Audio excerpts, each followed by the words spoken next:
সবাইকে শুভেচ্ছা। আমাকে শোনা যাচ্ছে? Bangladesh lawyers and law association Bangladesh, sorry, lawyers and law student association.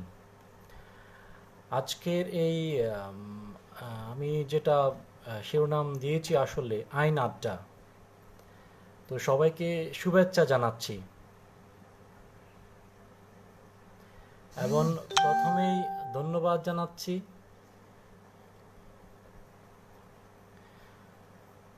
ধন্যবাদ জানাচ্ছি এই বিএলএলএফএ এর যারা অ্যাডমিন রয়েছেন আমাকে ইনভাইট করার জন্য, আইন সম্পর্কে কিছু বলার জন্য বা আইন আড্ডায় আজকে রাতে আপনাদের সাথে আমার যে কিছু অনুভূতি শেয়ার করার জন্য। হ্যাঁ, আমি তানজিমকে দেখতে পাচ্ছি। শোনা যায় আমাকে?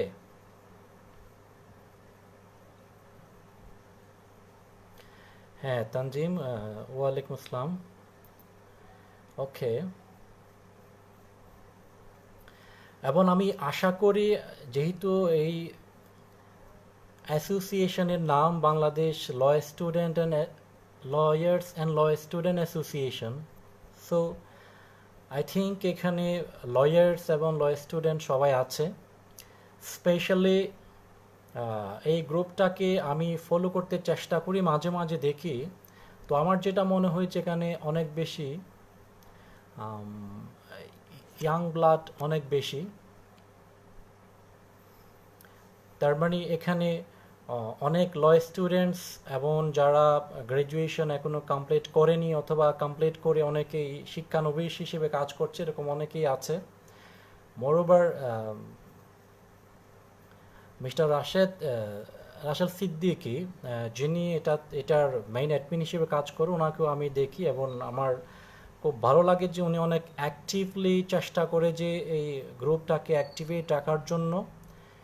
এবং এখানে বিভিন্ন বিষয়াদি, আইন বিষয়ে অনেক বিষয় শেয়ার করে, খুঁটিনাটি বিষয়, which are more useful for the not only lawyers, students and lawyers, but also for all the uh, person concerned in legal arena.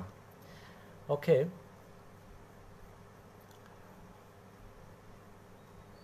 তো আজকে আমি অ্যাকচুয়ালি আমি কিছু আড্ডা দেব।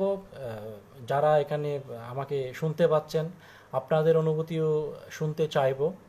এবং যেহেতু এখানে বিশেষ করে ইয়াং জেনারেশনের গ্যাদারিং এটা, তো সেই জন্য আশা করছি ইয়াং ডায়নামিক ব্লাড, ওদের সাথে কথা বলতে ভালো লাগে, স্বাচ্ছন্দ্য বোধ করি খুব স্বাভাবিকভাবে। যেহেতু আমার পরিচয় দেওয়া হয়েছে, আমি যদিও লয়ার হিসেবে 10 বছর পূর্ণ করেছি, বাট অ্যাজ অ্যান একাডেমিশিয়ান আমি শিক্ষকতায়ও আছি। হ্যাঁ, এখানে ফাহমিদা রূপা আমার কলিগ, সেও জয়েন করেছে। থ্যাংক ইউ রূপা। তো সেই জন্য খুব স্বাভাবিকভাবেই ছাত্রছাত্রীদের সাথে যেমন সময় কাটাতে, তাদের সাথে আইন বিষয়ে বিভিন্ন আড্ডা কথাবার্তা বলে আমার সময় যায়। তো এই গ্রুপেও দেখা যাচ্ছে অনেক আইনজীবী এবং বিশেষ করে আইনের ছাত্ররা আছে, ছাত্রছাত্রীরা আছে। সবার সাথেই কিছুক্ষণ হয়তো টাইম স্পেন্ড করব। বিশেষ করে আমি বলার চেয়ে আমার ভালো লাগবে এবং আমি রিকোয়েস্ট করব যারা এখানে আমাকে শুনতে পাচ্ছেন, আপনাদের অনুভূতিগুলো শেয়ার করেন। কিছুক্ষণের জন্য আমরা হয়তো আমাদের পারস্পরিক অনুভূতিগুলো, পারস্পরিক মিথস্ক্রিয়ার মধ্যে আমরা কিছুক্ষণ সময় কাটাই। রাসেল সিদ্দিকি এসছেন, ওয়েলকাম। হ্যাঁ, থ্যাংক ইউ। তো আমি আবারও, রাসেল সিদ্দিকি এসছেন, আমি আবারও ওনাকে ধন্যবাদ জানাই যে ওরা পুরো বাংলাদেশব্যাপী তারা চেষ্টা করছে আইন অঙ্গনে যে আইনজীবী এবং আইনের ছাত্ররা আছে তাদেরকে একত্রিত করে আইন বিষয়ক সচেতনতা সহ বিভিন্ন অ্যাক্টিভিটিস পরিচালনা করছে। মোরওভার আমি জানলাম যে তারা ল ফ্যামিলি নামে একটা প্রজেক্ট নিয়েছে।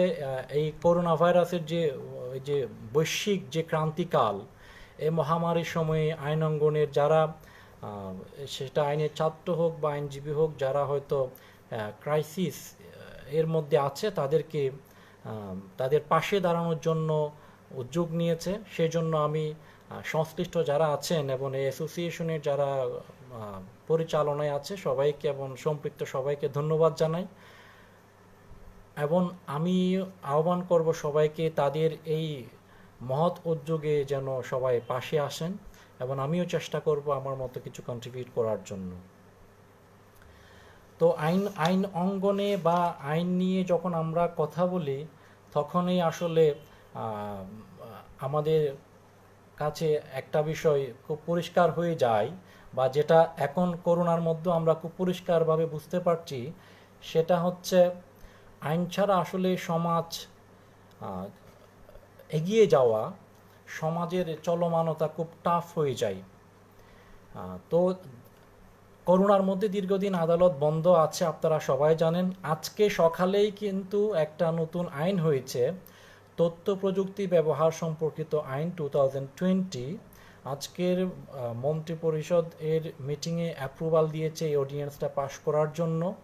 এর আগে সুপ্রিম কোর্ট দীর্ঘদিন যাবৎ যেহেতু বন্ধ আছে করোনার জন্য, তো সেই জন্য ভার্চুয়াল কোর্ট, ভার্চুয়াল কোর্ট পরিচালনার জন্য প্রেসিডেন্টের পারমিশন চেয়ে সুপ্রিম কোর্ট থেকেও আবেদন করা হয়েছিল। ফাহিম প্রিন্স, ওকে, ওয়েলকাম। তো আমরা দেখেছি আজকে সরকার মোটামুটি ভার্চুয়াল অনলাইনে কীভাবে কোর্ট চালানো যায় সেজন্য একটা অলরেডি অডিয়েন্স অ্যাপ্রুভাল দিয়েছে। আমরা আশা করছি সেটা প্রেসিডেন্টের অনুমোদনের মাধ্যমে আমরা হয়তো কোর্টের যে অচল অবস্থা সেটা হয়তো আবার সচল হবে। কারণ একটা দেশ এবং সমাজের মধ্যে আসলে একটা ইনএভিটেবল অর্গান হচ্ছে জুডিশিয়ারি। কারণ আমরা সবাই আইনের অঙ্গনে যারা আছে আমরা সবাই জানি একটা আধুনিক যে রাষ্ট্র ব্যবস্থা, এখানে গভর্নমেন্টের তিনটা অর্গানই হচ্ছে মৌলিক organ: executive, legislature and judiciary.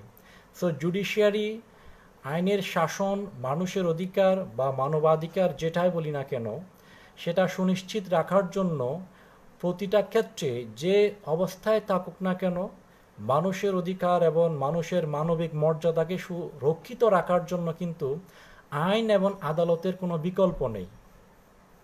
তো সেই জন্য আমরা আজকে আনন্দিত যে অন্তত কোর্টের যে অচল অবস্থা সেটা হয়তো আমরা ভার্চুয়াল কোর্টের মাধ্যমে হয়তো একটা নতুন অ্যাভিনিউতে যাবে আমাদের জুডিশিয়ারির সামনে, এই আইন যদি আসলে কার্যকর হয়। এছাড়া ডিজিটালাইজেশন অফ বাংলাদেশ জুডিশিয়ারি নিয়ে আমি অবশ্য একটা আর্টিকেলও অলরেডি সিঙ্গাপুরে যে জানুয়ারিতে একটা লেখালেখিও আমি করেছিলাম, সেটা সিঙ্গাপুরে একটা কনফারেন্স প্রসিডিংস সেটা পাবলিশ হয়েছে। এবং বাংলাদেশের জুডিশিয়ারি কতটুকু ডিজিটালাইজেশন প্রক্রিয়া কতটুকু হয়েছে নাকি হয়নি, কিংবা এটার চ্যালেঞ্জগুলো কি, সেগুলো নিয়েও আমি এখানে ডিসকাস করতে চেষ্টা করেছি। এবং আমি দেখাতে চেষ্টা করেছি বাংলাদেশে প্রায় 36 লাখ মামলা পেন্ডিং হায়ার এবং লোয়ার জুডিশিয়ারিতে। সেগুলো যদি স্পিডি ট্রায়াল করে নিষ্পত্তি করে মানুষের দোরগোড়ায় দ্রুত ন্যায় বিচার নিশ্চিত করতে হয়, অথবা মামলার যে আমাদের লাখ লাখ যে মামলা পেন্ডিং, এই যে মামলা ডেডলক অবস্থা থেকে উত্তরণের জন্য ডিজিটাল জুডিশিয়ারি বা ই জুডিশিয়ারি প্রধানতম একটা অন্যতম মাধ্যম।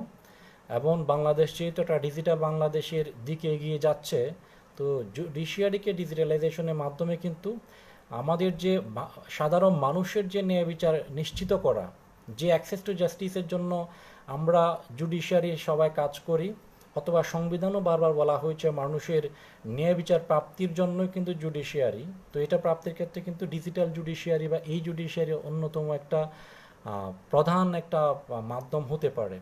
তো আমার সাথে এখানে আমরা দেখতে পাচ্ছি ফাহমিদা জোহরা রূপা, তিনিও সুপ্রিম কোর্টের অ্যাডভোকেট, তিনিও আমার সাথে কো রাইটার ছিলেন এই লেখাতে।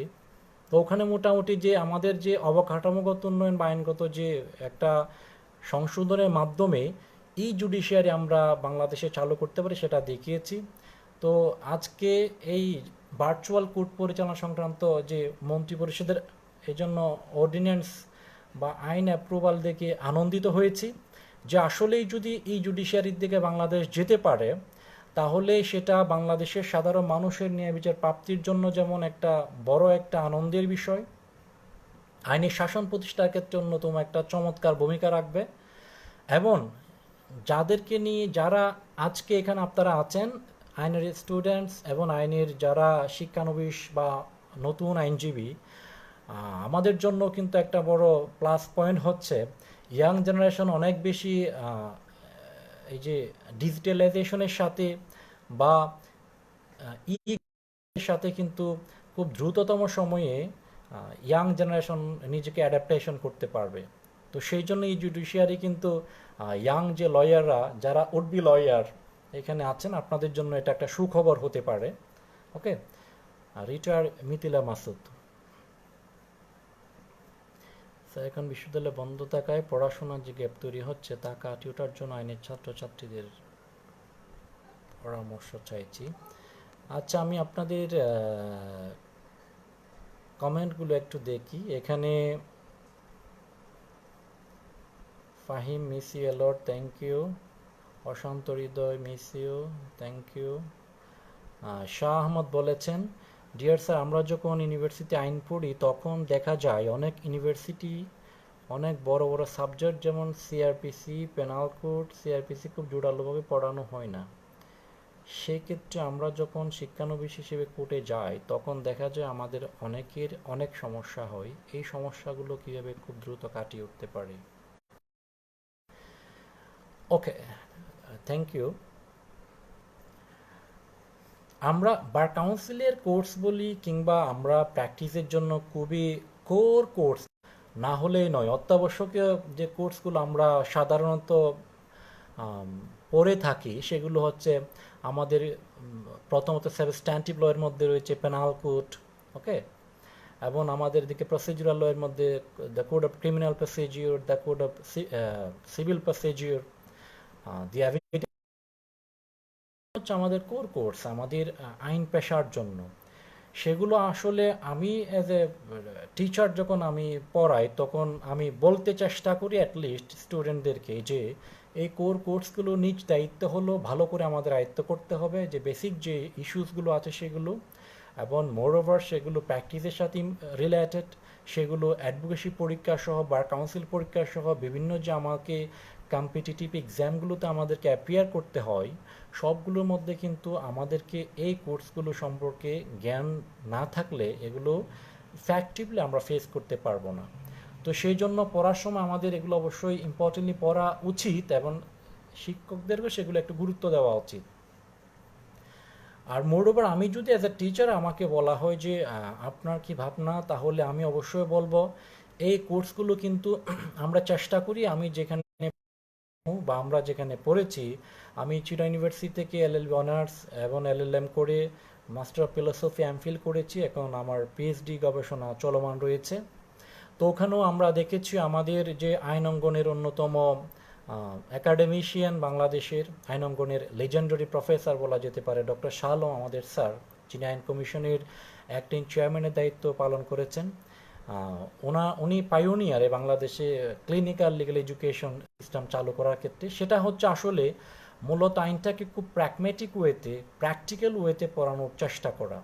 স্টুডেন্ট লাইফের ছাত্র অবস্থায় শিক্ষা জীবনেও একজন আইনের ছাত্রকে আইনজীবী হিসেবে নিজের মধ্যে একটা লিগ্যাল মাইন্ড ক্রিয়েট করা, অথবা তাকে বিভিন্ন কেসের মধ্যে এঙ্গেজ করে, তাকে কমিউনিটি সার্ভিসের মধ্যে এঙ্গেজ করে, অ্যাসাইনমেন্ট দিয়ে লিগ্যাল সার্ভিস এঙ্গেজ করে এবং কোর্সগুলোকে প্র্যাগম্যাটিক ওয়েতে পড়ানোর মাধ্যমে প্র্যাকটিস ওরিয়েন্টেড একজন ল গ্র্যাজুয়েট তৈরি করার জন্য কিন্তু উনি চেষ্টা করেছে। চীন ইউনিভার্সিটিতে আমাদের কিন্তু ওভাবে একাডেমিক লাইফে ওরকম সব চেষ্টা করেছে এবং আমরা উপকৃতও হয়েছি। এবং আমি এটা চেষ্টা করছি যে এই সিআরপিসি, পেনাল কোড, এভিডেন্স ল এগুলোকে প্র্যাকটিক্যাল ওয়েতে কীভাবে পড়ানো যায়, মুটকুড মক ট্রায়াল এগুলো কীভাবে ল স্কুলগুলোতে আরও বেশি ইফেক্টিভ করা যায়, এবং যাতে করে কোর্স বিভিন্ন লয়ারদেরকে যদি প্র্যাকটিসিং লয়ারদেরকে যদি নিয়ে এসে কোর্সগুলো পড়ানো হয়, আমার মনে হয় এই কোর্সগুলো অনেক বেশি প্র্যাকটিস ওরিয়েন্টেড এবং অনেক বেশি ইফেক্টিভলি শেখানো সম্ভব মনে করি আর কি। তো আমিও সেই চেষ্টা করছি। আর আপনারা যদি শিক্ষানবিশ অবস্থা এগুলো যদি কোনো ল্যাকিংস থাকে, ইন দ্যাট কেস যারা হয়তো মিস করেছেন অনেকেই, হয়তো স্টুডেন্ট লাইফে আমরাও দেখতাম অনেকগুলো সাবজেক্ট হয়তো অত গুরুত্ব দিতাম না আমরা, তো পরে এসে দেখা যাচ্ছে এগুলো আমরা বুঝতাম আসলে কেন পড়ি নাই। আমি নিজেও বলতে পারি যে এই এখনও আমি 10 বছর আমার আইন অঙ্গনে অ্যাডভোকেটশিপ হয়েছে, আমি পড়াচ্ছি ইউনিভার্সিটি, এখনও আমি ফিল করি আমার যে যে সাবজেক্টগুলোতে আমি অ্যাটেন্টিভ ছিলাম না, যে সাবজেক্টগুলোতে আমি কম গুরুত্ব দিয়েছি সেগুলোতে আমি এখনও সাফার করছি। তো এই জন্য এই মেসেজটা আমি স্টুডেন্টদের দিতে চাই, যারা ছাত্র অবস্থায় আছেন এখনও, আপনারা কোনো সাবজেক্টকে অবহেলা করবেন না, তাহলে এটা পড়ে ওই ল্যাকিংসটা কিন্তু প্রফেশনাল লাইফে থেকে যায়। আর যারা বিশ্ববিদ্যালয় থেকে বেরিয়ে শিক্ষানবিশ হিসেবে আছেন শিক্ষানবিশ হিসেবে আছেন তাদেরকে বলবো আপনারা সিআরপিসি, বিশেষ করে যেগুলো প্র্যাকটিস ওরিয়েন্টেড সাবজেক্ট, এগুলো আপনারা যখন কোর্টে যাওয়া শুরু করেছেন আপনি মোটামুটি এই আইনগুলো জানেন এবং দেখেছেন, ডিটেলস না জানলেও মিনিমাম আইডিয়া আপনার রয়েছে। আমি অবশ্যই বলবো যে শিক্ষানবিশদেরকে খুব দ্রুততম সময়ে যদি আপনি আইন অঙ্গনে নিজেকে কোআপ করতে চান এবং আপনার লিগ্যাল স্কিল, অ্যাডভোকেসি স্কিলটা আপনি ডেভেলপ করতে চান খুব দ্রুততম সময়ে, তাহলে আমি সাজেস্ট করি এরকম, আপনি যে মামলাটা আপনার সিনিয়রের সাথে করছেন সেই মামলাটা আপনি ফাইলটা দেখেন। একা যখন সিনিয়র চেম্বারে বসে থাকবেন, যে মামলাটা আপনি আজকে গিয়েছেন সিনিয়রের সাথে সেই মামলাটা আপনি দেখেন। এই মামলার যে, ফর এক্সাম্পল এটা ক্রিমিনাল কেস, আপনি এই মামলার এফআইআর কি হয়েছে, এটা ইনভেস্টিগেশন রিপোর্টে কি এসছে, এটা সিজার লিস্টে কি কি রয়েছে, এবং এই মামলাটা কোন আইনে হয়েছে, ঘটনা কি, ওকে, এবং কোন আদালতে হয়েছে, এই বিষয়গুলো আপনি নথিটা দেখে আপনি পড়েন। পড়ার পর আপনি নিজে নিজে চিন্তা করেন এই মামলাটাতে আসলে ক্রিমিনাল কেসে পেনাল কোডে কোন কোন সেকশন এসছে। চুরির সেকশন রয়েছে 379, এটা এসছে নাকি ডাকাতি সেকশন এসছে নাকি মার্ডারের সেকশন এসছে, নাকি অন্য কোনো আইনে ক্রিমিনাল কেস হয়েছে, ফর এক্সাম্পল এখন ডিজিটাল সিকিউরিটি অ্যাক্ট হয়েছে 2018-এ, নাকি ওটা ওই আইনের মামলা, তাহলে ওটা ট্রাইব্যুনালে যাচ্ছে। তাহলে ওই নির্দিষ্ট মামলাটা আপনি স্টাডি করেন এবং ওটা কোন আইনে হয়েছে আপনি সেই আইনটা বইটা খুলে দেখেন, ওই আইনের সেকশনে কি লেখা আছে ওই সেকশনের সাথে আপনার ফ্যাক্টটা মিলিয়ে পড়েন। এবং আপনি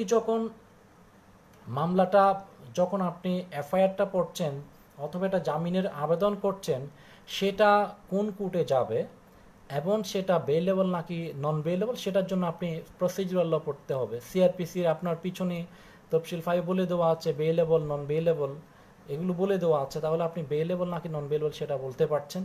বেইলেবল হলে আপনি easily as a right bail পেয়ে যাচ্ছেন, নন বেইলেবল হলে আপনাকে গ্রাউন্ড যে আপনার জামিন পাওয়ার জন্য আসলে আপনার মামলার কি কি গ্রাউন্ডগুলো আছে।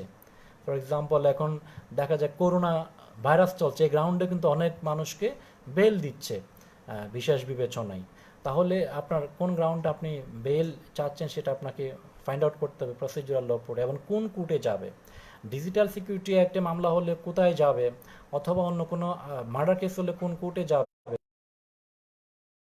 কোর্ট এই কীভাবে নেয়, আদালতে চার্জ শেয়ারিং করার জন্য একটা ডিসচার্জ পিটিশন দিতে চাচ্ছেন, এটা সিআরপিসি কোন সেকশন আপনি দিবেন।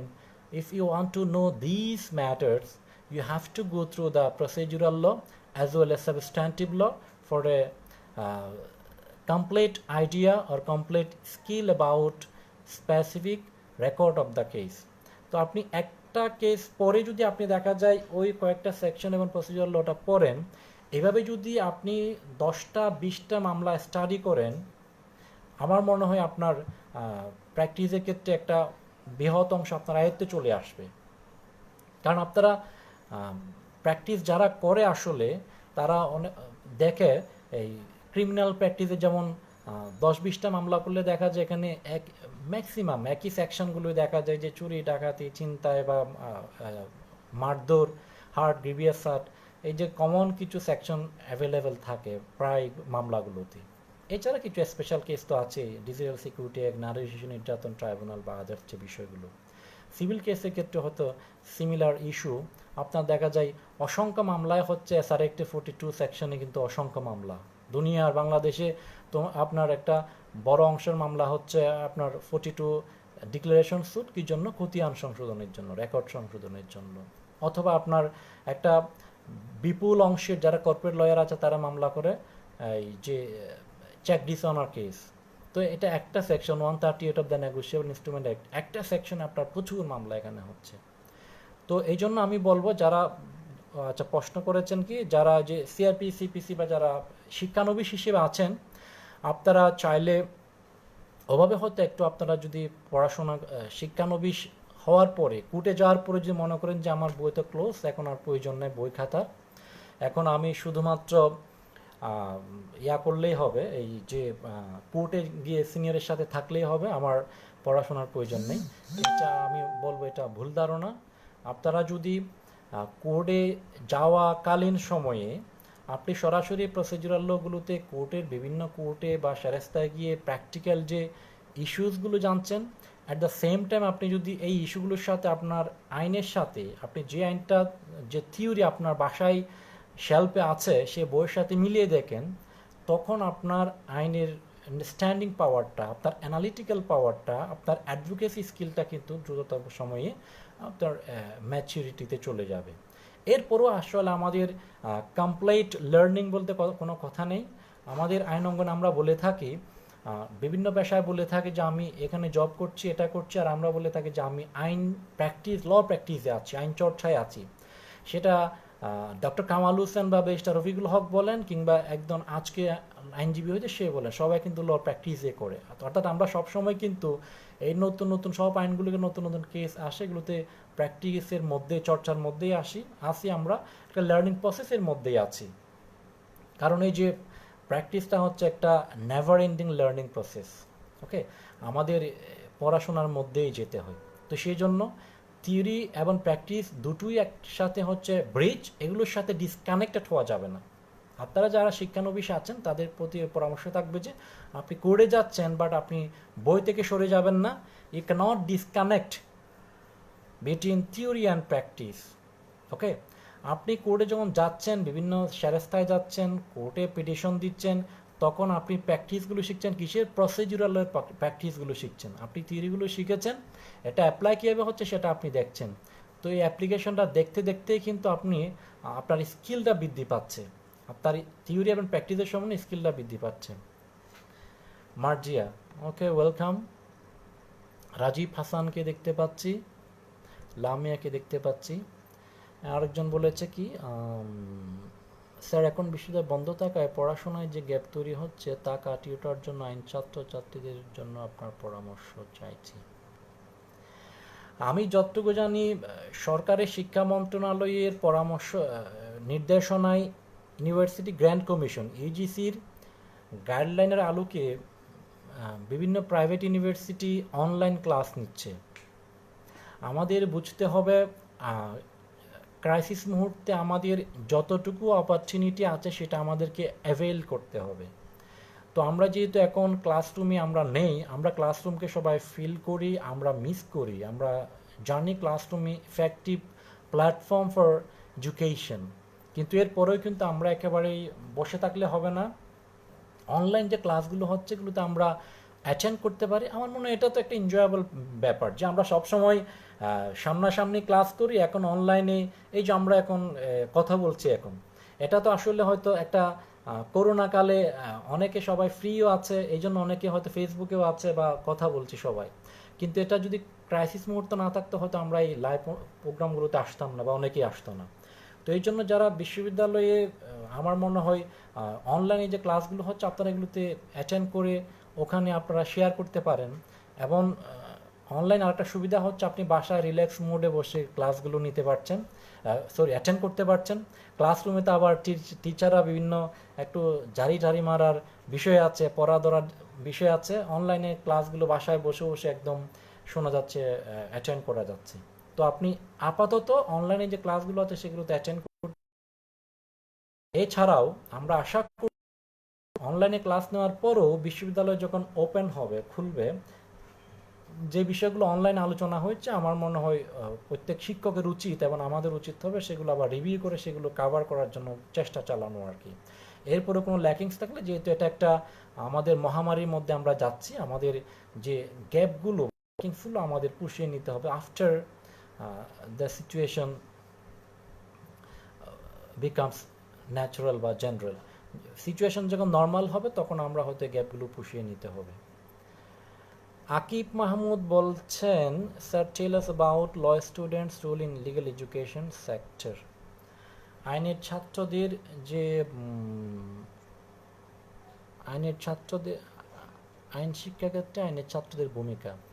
হ্যাঁ, আইন শিক্ষার ক্ষেত্রে আইনের ছাত্রদের ভূমিকা নিয়ে আমি একটু আগে যেটা বলেছিলাম যে আধুনিক আইন শিক্ষা পদ্ধতির ক্ষেত্রে একটা যেটা ঢাকা বিশ্ববিদ্যালয়ে প্রফেসর মিজান স্যার, যিনি ন্যাশনাল হিউম্যান রাইটস কমিশনের চেয়ারম্যান ছিলেন, স্যার এবং আমাদের ডক্টর শাহ আলম স্যার, ওনারা জয়েন্টলি এই দেশে ক্লিনিক্যাল লিগ্যাল এডুকেশন আইনটাকে আরও প্রায়োগিকভাবে কীভাবে নতুন মেথড উপস্থাপন করা যায় ল স্কুলগুলোতে সেই চেষ্টা করেছে এবং চলমান আছে। এই ক্লিনিক্যাল লিগ্যাল এডুকেশনের অন্যতম একটা অ্যাসাইনমেন্ট হচ্ছে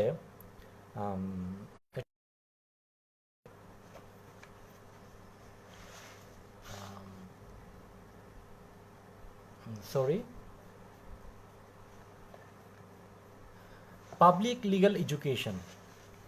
পাবলিক লিগ্যাল এডুকেশন আপনার আইনের ছাত্ররা যদি চান, যেমন এখন এই দেশের ক্রান্তি লগ্নে আমাদের স্বাস্থ্যকর্মীরা হচ্ছে আমাদের ফ্রন্ট ফাইটার, আমরা সম্মুখ যোদ্ধা বলছি। সিমিলারলি পৃথিবীর প্রত্যেকটা রাষ্ট্রে কিন্তু সব সময় শতাব্দীর পর শতাব্দী ধরে কিন্তু মানুষের মানবিক মর্যাদা, হিউম্যান ডিগনিটি, হিউম্যান রাইটস, নাগরিকদের অধিকার, সেগুলো সবসময় ভুলুণ্ঠিত হয়েছে এবং মানুষ সবসময় যারা মার্জিনাল সেগমেন্টের মানুষ আছে তারা অলওয়েজ ডিপ্রাইভ হয়েছে।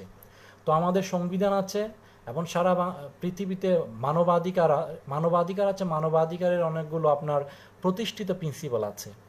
তো আপনারা ল স্টুডেন্ট হিসেবে খুব সিম্পলি আপনারা যে আইনগুলো জানেন, মানুষের যে কোনো মুহূর্তে যেখানেই আইন লঙ্ঘন হবে, যেখানে মানবাধিকার ভুলুণ্ঠিত হবে, সেখানে আপনারা ভূমিকা রাখতে পারেন।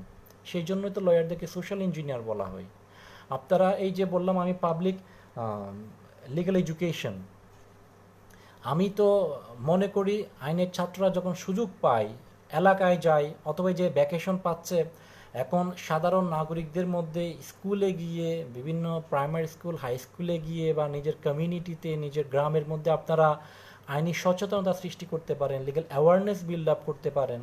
তাদের যে বেসিক রাইটস এবং যে নাগরিক যে অধিকারগুলো আছে সেগুলো নিয়ে আপনারা তাদেরকে শেখাতে পারেন।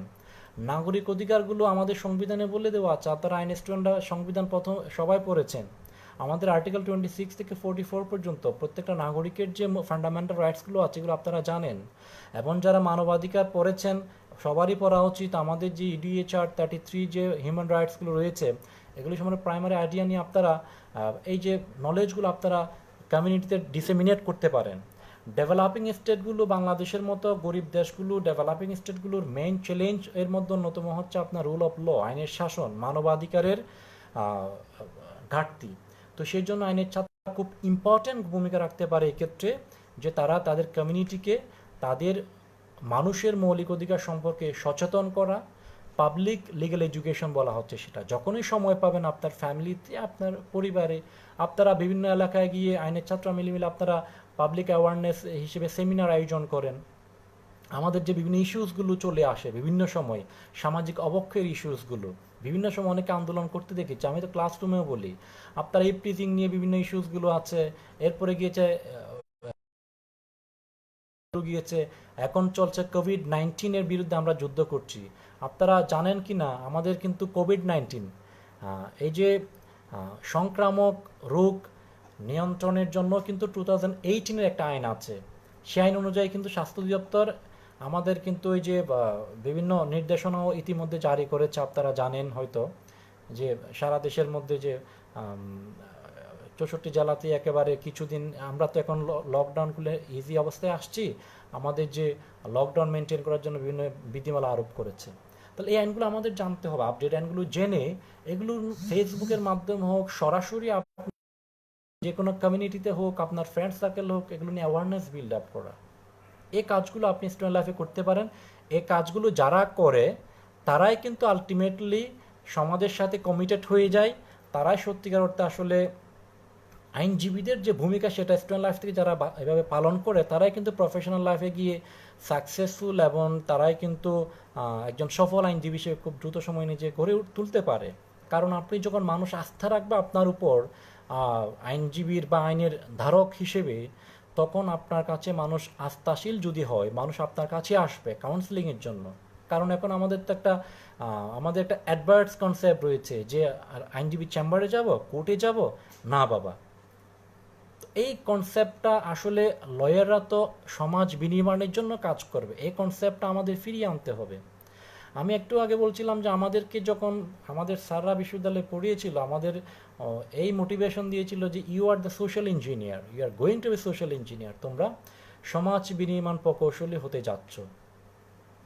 তোমরা কেন, এই কেনটার উত্তর আমি একটু করে আপনাদেরকে জানাতে চাই যে কেন সোশ্যাল ইঞ্জিনিয়ার, কেন আমাদের যে bar council rules and order, Bangladesh bar council legal practitioner order to 1972, এই আইনের আন্ডারে কিন্তু বাংলাদেশে বার কাউন্সিল রয়েছে। আমরা অ্যাডভোকেট এনরোলমেন্ট হই এবং এই আইনের মধ্যে বার কাউন্সিলকে একটা সেন্ট্রাল বডি হিসেবে ঘোষণা করা হয়েছে। বার কাউন্সিল পরীক্ষা গ্রহণ করবে এবং অ্যাপ্রুভাল দেবে অ্যাডভোকেট হিসেবে, অ্যাডভোকেটদের আচরণবিধি প্রণয়ন করবে, নিয়ন্ত্রণ করবে, ডিসিপ্লিনারি অ্যাকশন নেবে, অ্যাডভোকেটদের কল্যাণাদি নিশ্চিত করবে। এই যে এখন কোভিড-19 চলছে, আইনজীবীরা ক্রাইসিসে আছে, ওই সময় বার কাউন্সিল একটা গার্ডিয়ান হিসেবে তাদের কল্যাণে এগিয়ে আসবে।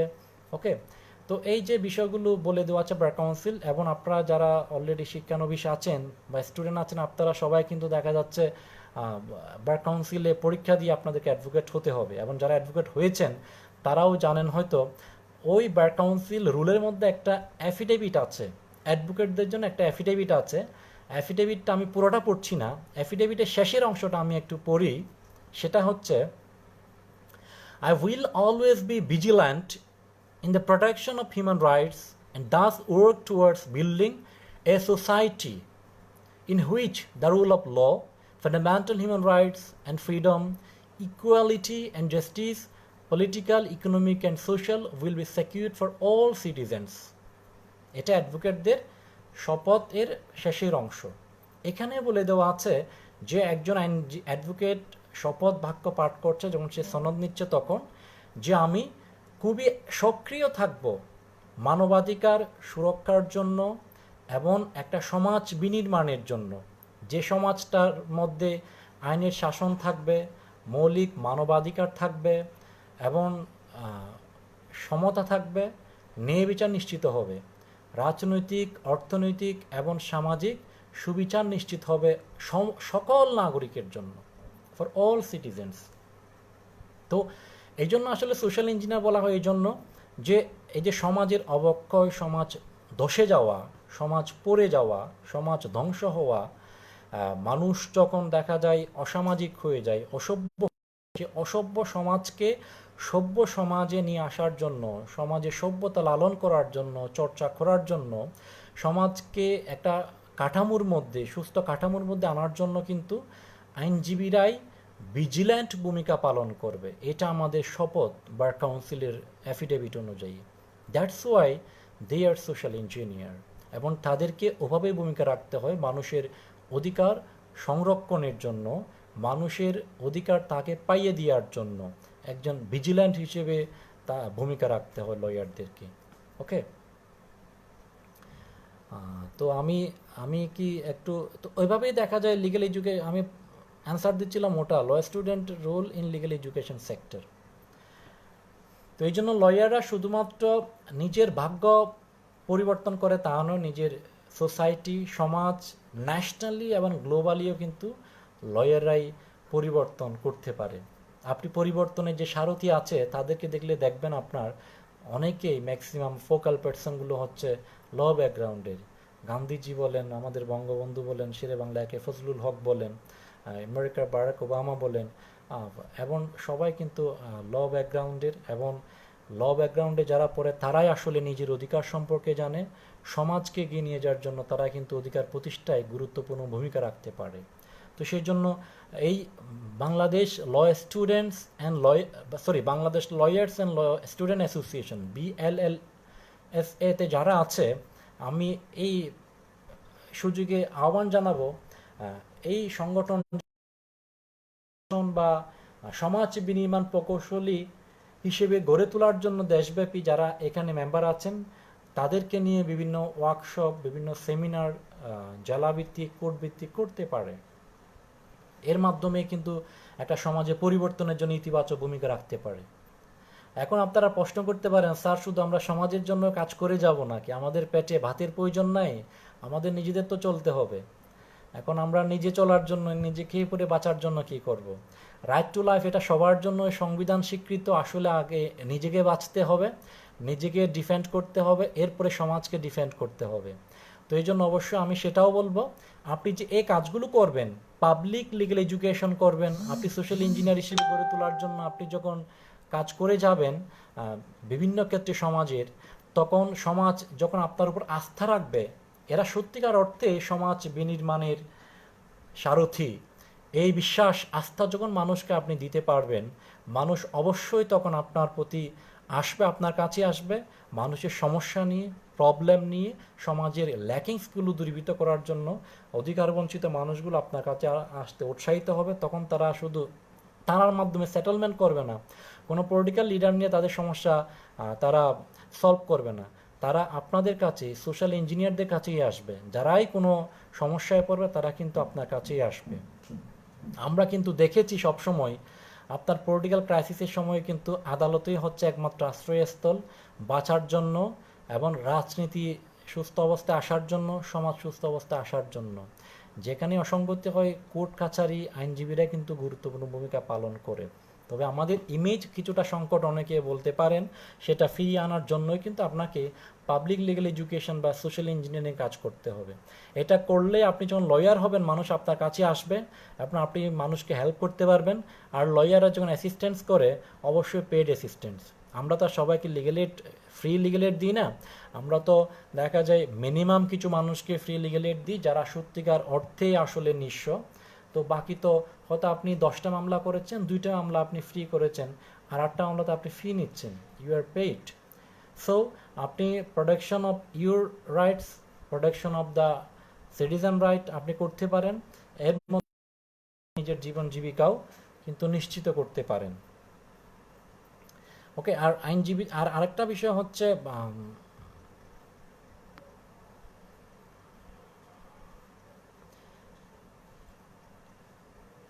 স্যার আপনার আইন বিষয়ে পড়তে আসার পর মজার কোনো ঘটনা আছে কি? তানজিম তুহিন বলেছে, আইন পড়তে আসার পরে মজার কোনো ঘটনা আছে কি? মজার ঘটনা হচ্ছে একটাই, আমি আইন বিষয়ে পড়তে এসেছি, 4 বছর পড়াশোনা করেছি চট্টগ্রামে, কিন্তু কোর্ট খুব কাছে থাকা সত্ত্বেও আদালতের চেহারা দেখি নাই। গ্র্যাজুয়েশনের পরে ইন্টিমেশন দেওয়ার জন্য প্রথম কোর্টে গিয়েছি। তো এত পাশে থাকার পরও, আইনের ছাত্র হওয়ার পরেও কিন্তু এই যে 4 ইয়ার্স চিটংয়ে ছিলাম, চিটংয়ের ছেলে, কোর্টে যাই নাই। ওই 4 বছর পড়াশোনা করেছি, এরপরে গিয়েছি। এটা খুব মজার লেগেছিল আমি যখন গিয়েছিলাম, যে আমার পাশে কোর্ট, আমি আইনের ছাত্র, 4 ইয়ার্স স্পেন্ড করলাম, কিন্তু কোর্টে আসলাম 4 বছর পরে ইন্টিমেশন দেওয়ার জন্য। মোসা রিপন বলেছে, স্যার আপনি তো অবশ্যই ছাত্র জীবনে সামাজিক কর্মকাণ্ডে যুক্ত ছিলেন, আপনার কাছ থেকে এমন কিছু শুনতে চাই, আমাদের আইন পরিবারে পদের সফল করার জন্য কি করতে পারি? আপনার পূর্ব অভিজ্ঞতা যদি আমাদের উপকারে আসে। হ্যাঁ, আমি স্টুডেন্ট লাইফে নিজের স্কিল ডেভেলপমেন্টের জন্য চেষ্টা করতাম। আমাদের যে বিশ্ববিদ্যালয়ের ডিবেট সংগঠন, আবৃত্তি সংগঠন, এগুলোতে একটু একটু সময় দিতে আমার ভালো লাগতো। আমি ভালো ডিবেটার বা আবৃত্তিকার নয়, বাট ভালো লাগতো বিতর্ক শুনতে, আবৃত্তি শুনতে। এবং এছাড়া আমার যে কমিউনিটির সাথে ইনভলভ হওয়ার জন্য, আমার আঞ্চলিক যে স্টুডেন্টদের নিয়ে যে বিশ্ববিদ্যালয়ে ফোরাম ছিল, আমার নিজের উপজেলা হচ্ছে চট্টগ্রামের রাঙ্গুনিয়া।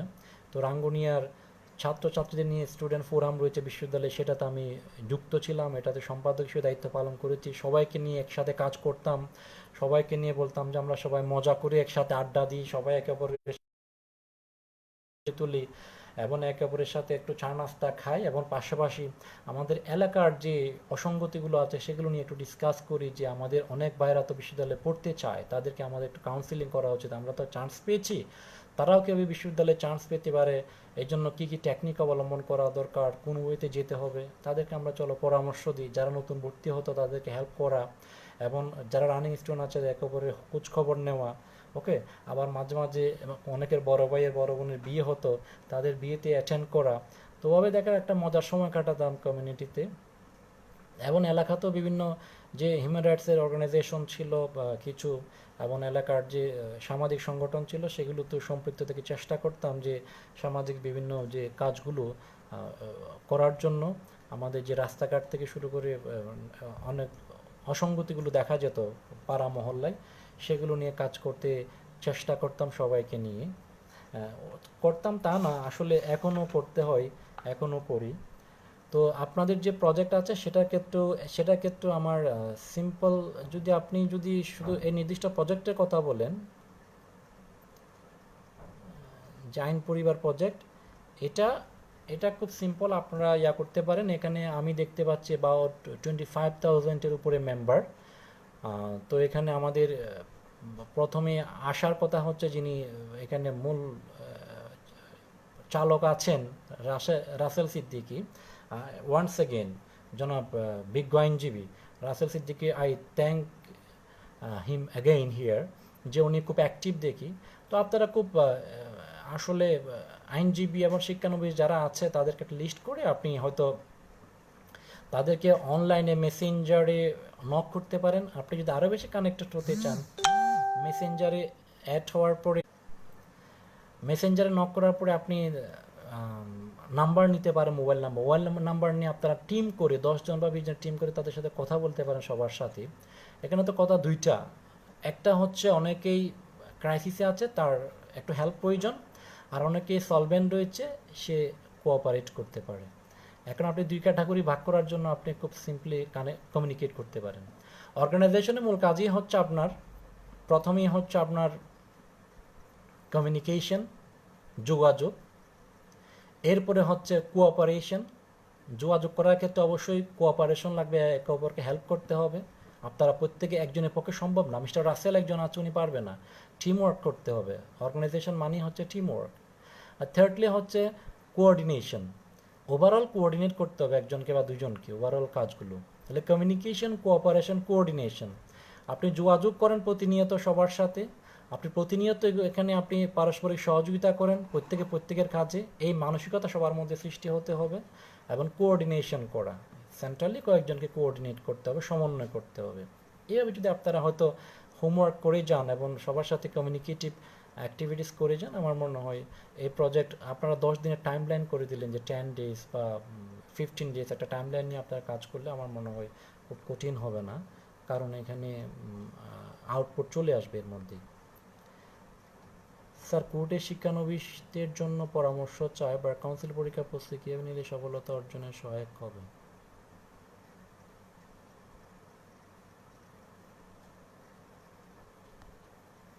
কোর্টের শিক্ষানবিশদের জন্য পরামর্শ বা কাউন্সিল পরীক্ষা প্রস্তুতি, প্রথমে বলি কাউন্সিল পরীক্ষা প্রস্তুতির জন্য কথা একটাই, আইন অঙ্গনে আমরা ল প্র্যাকটিস করে আমাদেরকে পড়তে হবে। আমি এই জন্য বলি যে ইউনিভার্সিটি লাইফে পড়ার সময় আমি যতটুকু পারি আমি সতর্ক করে দিই, অ্যাটলিস্ট বার কাউন্সিলে যে 7-8টা মনে হয় এখন সিলেবাসে আছে, ওই কোর্সগুলো যেন ভালো করে পড়ে। অনেকে শর্ট টেকনিক খুঁজে, আসলে শর্ট টেকনিক দিয়ে জীবনে আসলে সফলতা আপনি পাবেন না, বিশেষ করে আইন অঙ্গনে। It's a very much challenging profession, it's a fascinating profession, it's enjoyable profession. Okay, যদিও আমারও অনেক হতাশা রয়েছে, আমি যে সাকসেসফুল কোনো আইনজীবী তা নই, এখানে হতাশা রয়েছে, ডিপ্রেশন রয়েছে, কিন্তু এরপরেও আপনাকে এটার যে ফ্যাসিনেশন, এটার যে এনজয়মেন্ট, সেটার মোহে বিমোহিত হয়ে আপনাকে নিজেকে গড়ে তুলতে হবে, এগিয়ে যেতে হবে। ডিপ্রেশন সারা পৃথিবীতে সবার মধ্যেই আছে, এবং আমেরিকার ইউরোপিয়ান স্টেটে মানুষ সুইসাইড করে এখানে ডিপ্রেশন থেকে। ডিপ্রেশনের একটা কারণ শুধুমাত্র আসলে কোনো ইকোনমিক ক্রাইসিস নয়, আপনার আত্মতৃপ্তি, আত্মতুষ্টির একটা বড় বিষয় রয়েছে। আপনি নিজে কতটুকু অ্যাডাপ্টেশন করতে পারছেন, আপনি চ্যালেঞ্জকে কতটুকু আলিঙ্গন করতে পারছেন, it's a matter of the capability and capacity. এই ক্যাপাবিলিটিটা আমাদের আসলে সবাইকে অর্জন করতে হবে। আমি যে শতভাগ ক্যাপেবল তা নয়, অনেকে দেখা যায় জুনিয়র আইনজীবী অনেক ক্যাপেবল, অতি শর্ট সময়ের মধ্যে তারা খুব দ্রুত হার্ট লেবার এবং প্রচুর ডিটারমিনেশন, তার ডিটারমিনেশন এবং থ্রু ওয়ার্ক হার্ড সে খুব শর্ট টাইমের মধ্যে চ্যালেঞ্জ ওভারকাম করে he is going to at a fascinating or enjoyable stage চলে যাচ্ছে। ওকে, তো সেই জন্য আমি প্রথমে বলবো যে আপনি আইন পড়েন, যে আইনগুলো আছে সেকশন ধরে সবগুলো পড়েন। এখানে ওই যে ছোটাছুটি বই নিয়ে আপনি কিছু সেকশন পড়লেন, অথবা ছোটো করে আপনি কয়েকটা সেকশন সিলেক্টিভ পড়লেন, ওই চিন্তা বাদ দেন। এখন বার কাউন্সিল পরীক্ষা অনেক কঠিন করা হয়েছে, যেহেতু কম্পিটিশন অনেক বেশি, অ্যাবাউট 60,000 অ্যাপ্লিক্যান্টস এক্সামিনে পরীক্ষা দিচ্ছে, এর মধ্যে 8 to 10,000 দেখা যায় এখানে নেওয়া হচ্ছে। তো আপনাকে যদি কম্পিটিশনে টিকে থাকতে হয়, you have to read and read. Okay, the more you read, the more you learn. এই লার্নের যত পড়বেন তত শিখবেন, বার কাউন্সিল পরীক্ষা পাশ করবেন। এরপরে হবে কি, the more you learn the more you earn. Bar council পরীক্ষা পাশ করার পর আপনি যতই পড়বেন ততই আপনি ইনকাম করবেন। এই থিওরিটা একটু মাথায় রাখেন শিক্ষানবিশ যারা আছেন। এবং বার কাউন্সিল পরীক্ষার জন্য অবশ্যই প্রত্যেকটা ধরে সেকশনগুলো পড়ে ফেলার জন্য। স্যার সেকশন মনে থাকে না, সেকশনের ল্যাঙ্গুয়েজটা বারবার পড়েন, যাতে অন্তত মাথায় ল্যাঙ্গুয়েজটা ঢুকে। এরপর আপনি ভালো হচ্ছে একটা এক্সাম্পল মনে রাখা, কারণ আমাদের লম্বা আইন হচ্ছে, বড় আইন হচ্ছে বেশি, আসলে সেকশন বেশি পেনাল কোডে। পেনাল কোড মনে রাখা সবচেয়ে ভালো উপায় হচ্ছে আপনি সেকশনটা রিডিং পড়েন, আর সেকশনের সাথে রিলেভেন্ট আপনি এক্সাম্পলটা আপনি মনে রাখতে চেষ্টা করেন। এক্সাম্পলের মাধ্যমে আসলে সেকশন মনে রাখা সহজ হয়। তো সেই জন্য আমি বলবো যে আপনারা আইনগুলো পড়েন এবং আইনের রিলেভেন্ট সেকশনটা আপনি মনে রাখতে চেষ্টা করেন। আর প্রসিডিউরাল লগুলো আপনি বেটার হয় যে সেকশন ওয়াইজে পড়তে পারেন, যে বিভিন্ন স্টেজ এর মাধ্যমে আপনি শিখতে পারেন। যেমন ক্রিমিনাল পড়ছেন, তখন একটা ক্রিমিনাল কেসের শুরু থেকে শেষ পর্যন্ত যে স্টেজগুলো আছে, যে একটা মামলা কমপ্লেন্টের মাধ্যমে বা এফআইআর এর মাধ্যমে শুরু হচ্ছে, এরপরে এটা ইনভেস্টিগেশন হচ্ছে, এরপরে চার্জ হিয়ারিং হচ্ছে, এরপরে এটা চার্জ হিয়ারিংয়ের পরে চার্জ ফ্রেমের পরে এটা সাক্ষ্য গ্রহণে চলে যাচ্ছে, এভিডেন্সে ফার্দার ক্রস এক্সামিনেশনে চলে যাচ্ছে, আর্গুমেন্ট হচ্ছে, জাজমেন্ট হচ্ছে, ওকে, এক্সিকিউশনে চলে যাচ্ছে। স্টেজের মাধ্যমে আপনি রিলেভেন্ট সেকশনগুলো ওভাবে পড়তে পারেন একবার, আর আরেকবার পড়বেন হচ্ছে আপনি জাস্ট চ্যাপ্টার ওয়াইজ সেকশনগুলো পড়ে দেন। এভাবে যদি আপনি দুইমুখী ক্রস চেক দিয়ে পড়ে যান, হয়তো আমার মনে হয় আপনার উপকারে লাগবে। ওকে, আর এভিডেন্স ল তো সেকশন কম, কিন্তু আপনাকে অ্যানালিটিক্যালি এভিডেন্স লটা পড়তে হবে, কারণ evidence law is applicable for both the criminal and civil cases. Civil criminal উভয় কেসের জন্য কিন্তু যেহেতু আপনার evidence law applicable, so that's why আপনি শুধু সেকশন পড়লে হবে না, সেকশনের ভিতরেও কি আছে সেটাও জানতে হবে। Evidence law is short act, but is a most important act and most applicable act. তো সেই জন্য ওভাবে ওটা অ্যানালিটিক্যালি পড়তে চেষ্টা করতে হবে এভিডেন্স লটা। ওকে, আর আর যে আর প্রত্যেকের এরপরে টেকনিকও আছে আপনি কীভাবে পড়বেন। আর পড়ার ক্ষেত্রে তো আমি অবশ্যই বলবো যে কোনো একদিন না পড়ে যাবেন না। আপনি 6 ঘন্টা পরে 7 ঘন্টা পড়েন একদিনে, আর 3 দিন পড়লেন না, এটা পড়ার টেকনিকটা আমি বলি যে আপনারা প্রতিদিন মিনিমাম 2-3 ঘন্টা করে পড়েন। রেগুলার স্টাডিটা ইম্পর্টেন্ট, দেন আপনি অ্যাট এ টাইম যে 10 ঘন্টা পড়াচ্ছি আর কি, রেগুলার পড়েন। আইনের স্টুডেন্ট হিসেবে আমি সবসময় 1-2 ঘন্টা আইনের সময় দেবো, এই রাখেন। ফেসবুকিং না করে আপনি মোবাইল অ্যাপের মধ্যে আপনি আইনগুলো রাখেন, আইনগুলো বারবার রিড আউট করেন ওখানে অ্যাপসের মধ্যে ঢুকে, ওই প্রিপারেশন নিতে পারেন। আর শিক্ষানবিশদের ক্ষেত্রে ওই আর কি আছে, শিক্ষানবিশ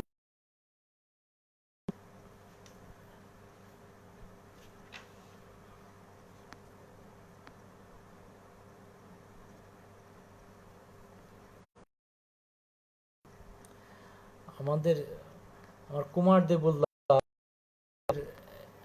সাবেক এক্সিকিউটিভ মেম্বার এবং খুব জনপ্রিয় একজন আইনজীবী দেখতে পাচ্ছেন। থ্যাংক ইউ দাদা, যে আপনি আমাকে কিছু সময় ব্যয় করছেন আমাকে শোনার জন্য, এবং আমি মনে করি it's a to see you.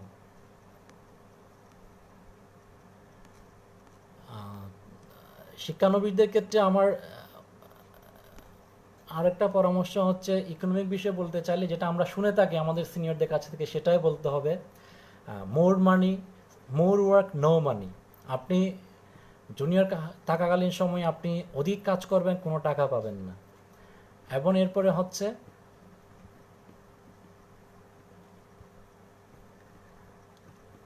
Some work, more work, সাম মানি। আপনি কিছু টাকা পাবেন, কাজ করতে হবে। এবং সর্বশেষ হচ্ছে নো ওয়ার্ক, মোর মানি।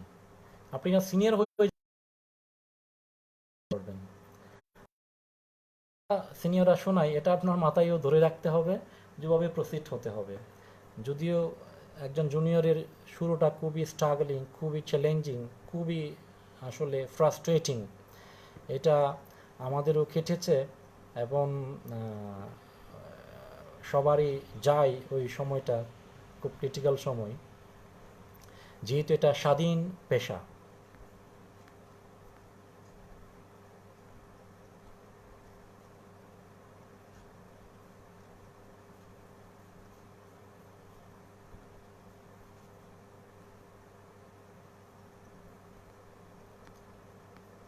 সালামু আলাইকুম স্যার, এইচ রিফাত বলছে, it's very good to see you in live and sharing important knowledge with us. I want to ask you a question, and that is, after LLB graduation, in which site, whether,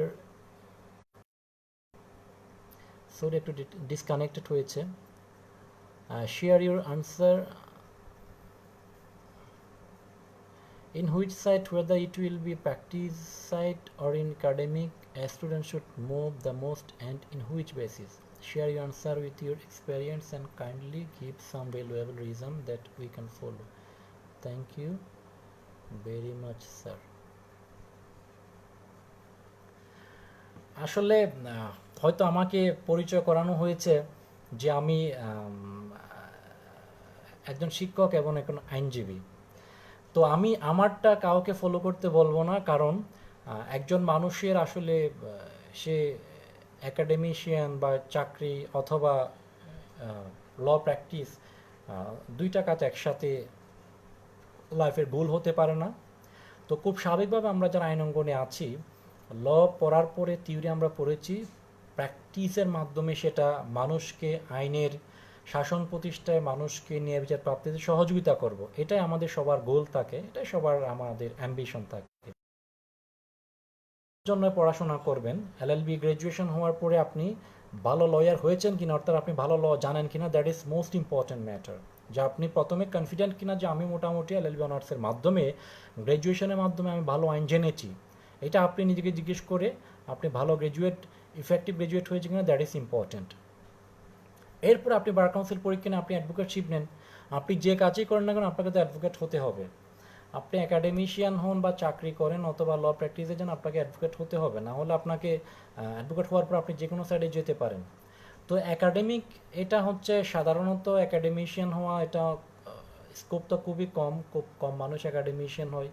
R more over এটা generally দেখা যায় যারা খুব পড়াশোনা enjoy করে, যারা খুব হয়তো একাডেমিক রেকর্ডও ভালো, তারা হয়তো একাডেমিশিয়ান হওয়াটা ভালো। যারা পড়াশোনায় অনেক সময় দিতে চায় তারা একাডেমিশিয়ান হওয়াটা ভালো। কিন্তু পার্সোনালি আমার ক্ষেত্রে আমার ইচ্ছা ছিল স্টুডেন্ট লাইফ থেকে যে একজন ভালো লয়ার হওয়া, সেই অ্যাম্বিশন নিয়ে আমি এসেছি। তো যদিও হয়তো আপনারা যে বলছেন বিভিন্ন প্র্যাকটিসে বিভিন্ন সমস্যার মধ্যে থাকার কারণে প্র্যাকটিসটা রেখে শিক্ষকতায়ও এসেছি। শিক্ষকতা ভালো লাগে, ভালোবাসি, ছাত্রদের সাথে যে আইনের বিষয়গুলো শেয়ার করা, ইটস মাই প্যাশন বলতে পারেন। বাট প্রফেশন হিসেবে আই লাইক প্র্যাকটিস। এছাড়া আপনারা অনেকে চাইলে জুডিশিয়ারির জন্য পড়াশোনা করে ম্যাজিস্ট্রেট হতে পারেন। আপনি কি পড়বেন এটা ডিপেন্ড করে আপনার চয়েসের উপরে। Choice is yours. আইন অঙ্গনের স্কোপ তো এখন প্রচুর। আমি বিএলএসএসএ এই অর্গানাইজেশনের কর্তৃপক্ষকে অনুরোধ করব, আপনারা এটা করতে পারেন যে আসলে আমি কি করব। কেরিয়ার কাউন্সেলিং নিয়ে আপনারা হয়তো কাজ করেছেনও মনে হয়। কেরিয়ার যে বিভিন্ন ডাইমেনশন এখন আইন অঙ্গনে, সেটা নিয়ে আপনারা সেমিনার করতে পারেন, ওয়ার্কশপ করতে পারেন। কারণ এখন ল গ্র্যাজুয়েটদের অপশন প্রচুর। বাংলাদেশে আপনার অ্যাবাউট 5% মানুষ যে আনএমপ্লয়েড, বেকার রয়েছে, সেখানে 50% হচ্ছে প্রায় আপনার গ্র্যাজুয়েট বেকার। এই জায়গায় আইন অঙ্গনে যারা আছে তারা অন্তত আপনি এটা অন্তত আনন্দিত হতে পারেন যে এটা অন্তত সুখের বিষয় যে আপনি অন্তত গ্র্যাজুয়েশনের পরে কোর্টে হলো যাওয়া আসা করে বেকার নেই সেটা হলো পরিচয়টা দিতে পারছেন, ফার্স্ট থিং। সেকেন্ড থিং হচ্ছে আইন অঙ্গনে ল গ্রাজুয়েটদের অপশন প্রচুর এখন খুলে গিয়েছে বিভিন্ন ডাইমেনশন। যেমন আপনার, আমি যদি বলি আপনার 64 জেলায় প্রত্যেকটা জেলাতে আপনার বার রয়েছে, আপনি হোম ডিস্ট্রিক্টে গিয়ে প্র্যাকটিস করতে পারেন, আদালতে এঙ্গেজ হতে পারেন। সবাই শুধু ঢাকায় বসে থাকলে তো হবে না, এখানে 25,000 হয়েছে অ্যাডভোকেট, এখানে 30-40,000 এখানে হওয়ার তো প্রয়োজন নেই, প্রত্যেকটা ডিস্ট্রিক্টে রয়েছে। আপনি কর্পোরেট সেক্টরে প্রত্যেকটা ব্যাংকের মধ্যে এখন ল অফিসার নেই, এগুলো সবগুলো ল ব্যাকগ্রাউন্ডের। প্রত্যেকটা ব্যাংক, বিমা, কর্পোরেট হাউস, কোম্পানি এবং সরকারি প্রতিষ্ঠান, স্বায়ত্তশাসিত প্রতিষ্ঠান, আমাদের বন্ধু বান্ধবরা সেটা সিভিল এভিয়েশন বলেন, এই যে বিটিআরসি বলেন, এবং কিংবা ব্যাংকে বলেন, বিভিন্ন ব্যাংকে হেড অফিসে বলেন, অথবা বিভিন্ন এই যে প্রাণ আরফেল থেকে শুরু করে বিভিন্ন যে আপনার কোম্পানিগুলো আছে। তো বাংলাদেশের প্রত্যেকটা সরকারি, বেসরকারি, প্রাইভেট কোম্পানি সব ক্ষেত্রে ল অফিসার, লিগ্যাল সাইডের কনসালটেন্ট প্রয়োজন হয়, অফিসার প্রয়োজন হয়। তো এই যে হিউজ অপশন অন্তত ল স্টুডেন্টদের রয়েছে, সেই অপশনগুলোকে একসাথে করে আমার career guideline, career plan, career goal কীভাবে করব সেটা নিয়ে আমি আহ্বান জানাবো যে mister Russell Siddiqui, if you hear me, যে আপনি হয়তো উদ্যোগ নিতে পারেন ওদেরকে বিভিন্ন যে ডাইমেনশন রয়েছে ল প্রফেশনের, ল প্রফেশনালদের যে বিভিন্ন প্রকার স্কোপ সেগুলো তারা যাতে জানে, জানার মাধ্যমে আসলে আমরা কেরিয়ার চয়েস বাংলাদেশের দেশগুলোতে আসলে তো প্রথম থেকে একটা আমি চয়েস করলাম সেখানেই আমার কেরিয়ার করব, এটা আসলে সম্ভব হয় না অন্যান্য উন্নত রাষ্ট্রের মতো। কারণ অনেকে দেখা যায় ল পড়তে আসছে সেটাও তার লাইফে ছিল না, লাইফের কেরিয়ার প্ল্যান ছিল না। আমি নিজেও তো ল পড়তে এসেছি, দেখলাম যে ইন্টারের পরে কোনো গোল ছিল না, ইন্টারের পরে দেখলাম যে খুব ভালো লাগছে, সবাই বলছে ল ডিপার্টমেন্ট অনেক গুরুত্বপূর্ণ, চিরাং ভার্সিটি, ঢাকা ভার্সিটি ল ডিপার্টমেন্টের অনেক জনপ্রিয়তা, ভর্তি পরীক্ষা দিলাম, এটা খুব সবার খুব ডিমান্ডিং বলছে, তো সেই জন্য ভর্তি হয়ে গেলাম। ভর্তি হয়ে ভালোই লেগেছে, ল পড়ার পরেও হয়তো এটা খুব ভালো লাগছে যে ল পড়ে আমি গুড ডিসিশন নিয়েছি, সেটা আমার অন্তত মনে হয়। তো এই জন্য আমি মনে করি যে বাংলাদেশের মতো দেশে আসলে স্পেসিফিক কেরিয়ার প্ল্যান করলেও সেটাতে ফিক্স থাকা যায় না if you are not determined enough in your goal. তো আপনি খুব ডিটারমিন না হলে নিজের কেরিয়ার প্ল্যানে ফিক্স থাকা যায় না, সেই জন্য আপনার অপশন সবগুলো জানতে হবে। যে আপনি একেবারে আমি জুডিশিয়ারিতে দিলাম, ম্যাজিস্ট্রেট না হলে আমি আর কিছুই করবো না, তা তো হতে পারে না। হয়তো আপনি প্র্যাকটিসে ভালো করবেন, প্র্যাকটিসে ভালো না করলে আপনি হয়তো কর্পোরেট সেক্টরে জব করতে সেখানে ভালো করতে পারেন। আপনি অন্য অন্য কোনো জায়গায় বিভিন্ন বিমা, বিভিন্ন কোম্পানিতে, ব্যাংকে আপনি গিয়ে ভালো করতে পারেন। Okay, there are various options for the law students now. এগুলো আমাদেরকে জানতে হবে যারা আইনাঙ্গনে আছে, জেনে আপনি যদি ক্যারিয়ারের জন্য প্রসিড হন, it must be better for you. এই জন্য আমার মনে হয় এই যে সংগঠনগুলো, অর্গানাইজেশনগুলো আমার মনে হয় এই বিষয় নিয়ে কাজ করতে পারে। এবং আমি মনে করি এক্ষেত্রে বাংলাদেশ বার কাউন্সিলও আমার মনে হয় যে লয়ার আমাকে বলতে হয় অত অ্যাক্টিভ না, যে উদ্দেশ্যে বার কাউন্সিল গঠিত হয়েছে আসলে ওরকম গার্ডিয়ান সুলভ হয়তো দায়িত্ব পালন করছে না। করোনাকালে আইনজীবীদের সহায়তা করার ক্ষেত্রেও অত অ্যাক্টিভ দেখা যাচ্ছে না। আর বাংলাদেশের যে লয়ারদের প্রফেশনাল ডিগনিটি এবং ইন্টেগ্রিটির সুরক্ষার যে দায়িত্ব, সেক্ষেত্রে বার কাউন্সিল আসলে অত প্রোঅ্যাক্টিভ দেখা যাচ্ছে না। বার কাউন্সিলও পারতো যে সব লয়ারদেরকে নিয়ে ট্রেনিং ওয়ার্কশপের মাধ্যমে তাদের বিভিন্ন অ্যাভিনিউগুলো দেখিয়ে দেওয়া, তারা ডিস্ট্রিক্ট বারগুলোতে প্র্যাকটিস করবে, বিভিন্ন সেগমেন্টে তারা কাজ করতে পারে, ল কাউন্সিল হিসেবে কিংবা কোর্টে প্র্যাকটিশনার হিসেবে বা অন্যান্য জায়গায় কীভাবে কাজ করতে পারে। কারণ আমাদের সবারই মূল গোল হচ্ছে rule of law, social justice এবং দেশে আইনের শাসনটাকে নিশ্চিত করার ক্ষেত্রে ভূমিকা রাখা। ভূমিকাটা বিভিন্নভাবে রাখা যেতে পারে, নট দ্যাট শুধুমাত্র আমি মানুষ মরবে, একটা মার্ডার কেস হবে, সে মার্ডার কেস আমি জামিন নিতে যাব আর একজন হয়তো প্রসিকিউশন পক্ষে থাকবে, শুধু এটাই শুধুমাত্র লয়ারদের কাজ নয়।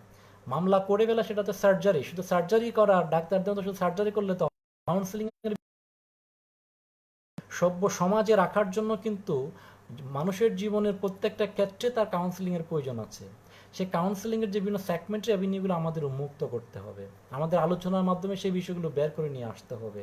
এবং আমাদের যে ফ্যামিলি, যে আমাদের ফ্যামিলি লাইফ থেকে শুরু করে কনজুগাল অ্যাফেয়ার্স বা কনজুগাল ম্যাটার্স থেকে শুরু করে একেবারে কর্পোরেট সেক্টর বা ইন্টারন্যাশনাল অ্যাফেয়ার্স পর্যন্ত, এবং এই যে আমাদের কাম্বিয়া ভার্সেস মায়ানমার মামলা হয়েছে, সে মামলায় পর্যন্ত ইন্টারন্যাশনাল ম্যাটার্স পর্যন্ত প্রত্যেকটা ক্ষেত্রে আমাদের অ্যাভিনিউগুলো জানতে হবে। এখন প্রত্যেকটা শিক্ষানবিশ বা প্রত্যেকটা আইনজীবী হওয়ার পরে উনি ওনার সক্ষমতা অনুযায়ী, উনি ওনার ক্যাপাবিলিটি অনুযায়ী, উনি ওনার চয়েস মোতাবেক, ওনার ইন্টারেস্ট মোতাবেক উনি চয়েস করে নিতে পারে উনি কোথায় কাজ করবে।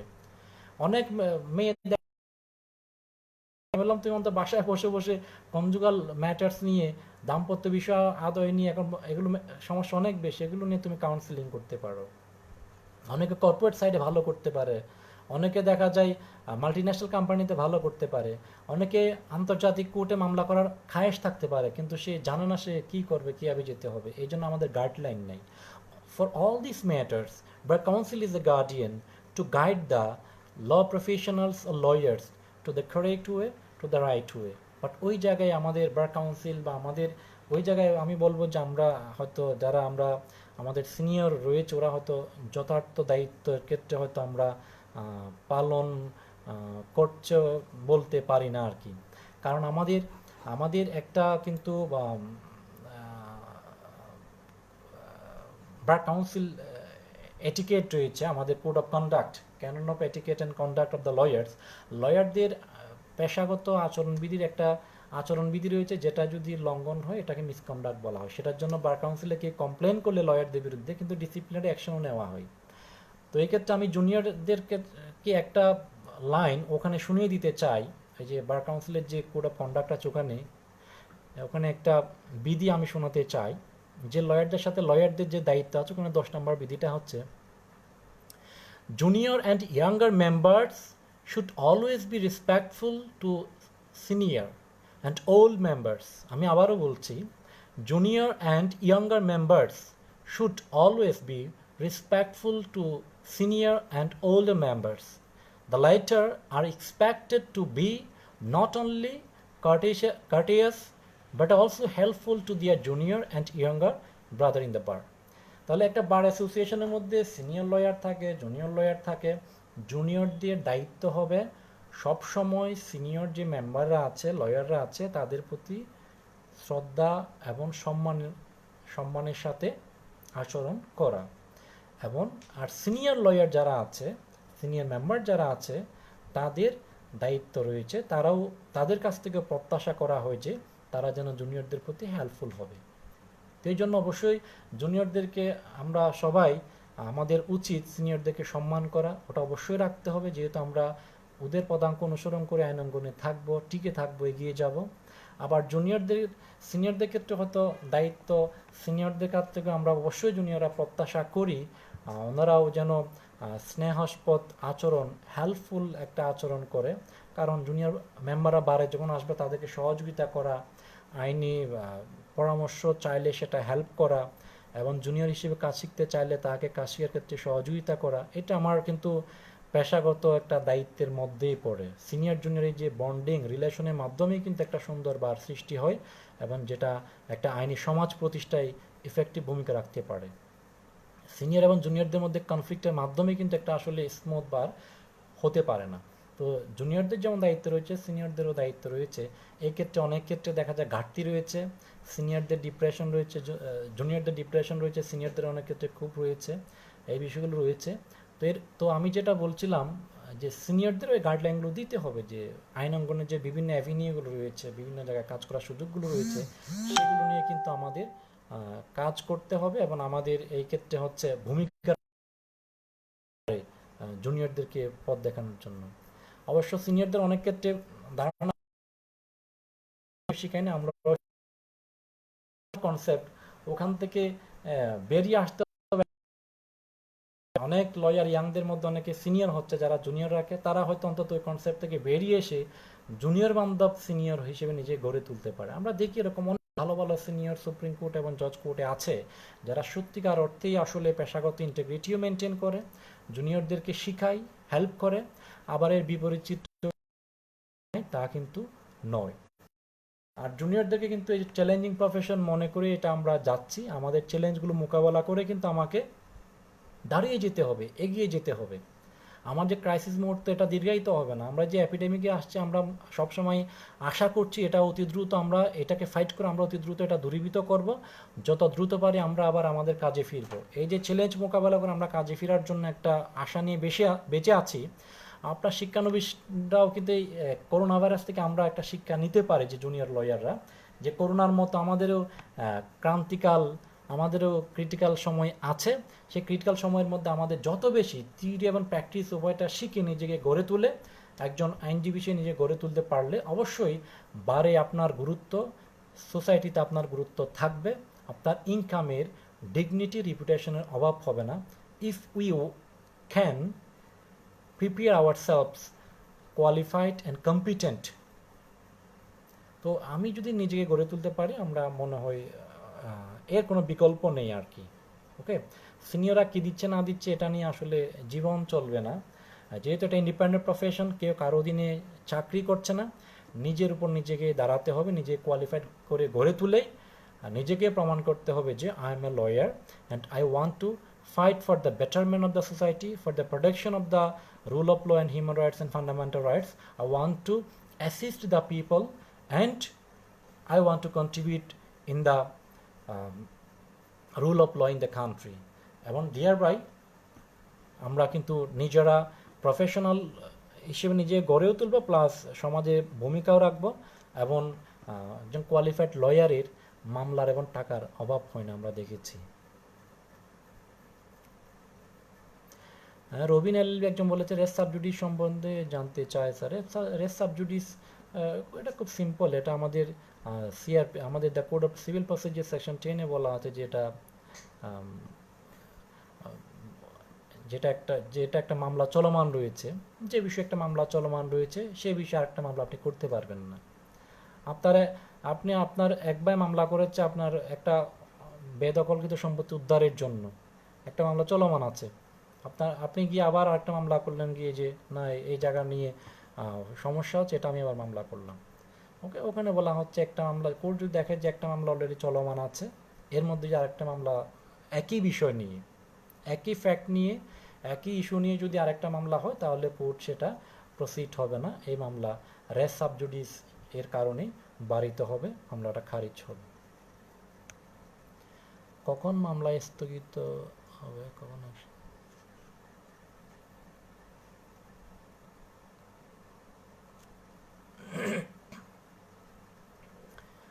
কখন মামলা স্থগিত হবে, শেষ শুনানি হবে, এটা তো বুঝলাম না। অ্যাডজর্নমেন্ট তো আমাদের আদালতে অ্যাডজর্নমেন্ট তো প্রায়শই হয়ে থাকে, যে কোনো পক্ষ নির্দিষ্ট গ্রাউন্ড দেখিয়ে হয়তো সময় চাইলো, তাহলে এটা অ্যাডজর্নমেন্ট থাকতে পারে মামলায়।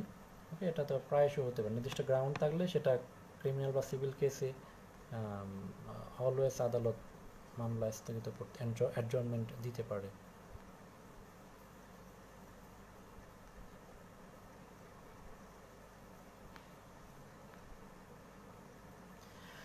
রায় ও ডিগ্রি তারিখ কি একই হবে? না, রায় হওয়ার সাধারণত 7 দিনের মধ্যে ডিগ্রি হয়, রায় হওয়ার 7 দিনের মধ্যে ডিগ্রি হয়, এটা সিভিল কেসের ক্ষেত্রে। রাজীব হাসান স্যার, নতুন অবস্থায় কোর্টে কিভাবে ডেভেলপ করব? জয়শ্রী এইচ রিফাত,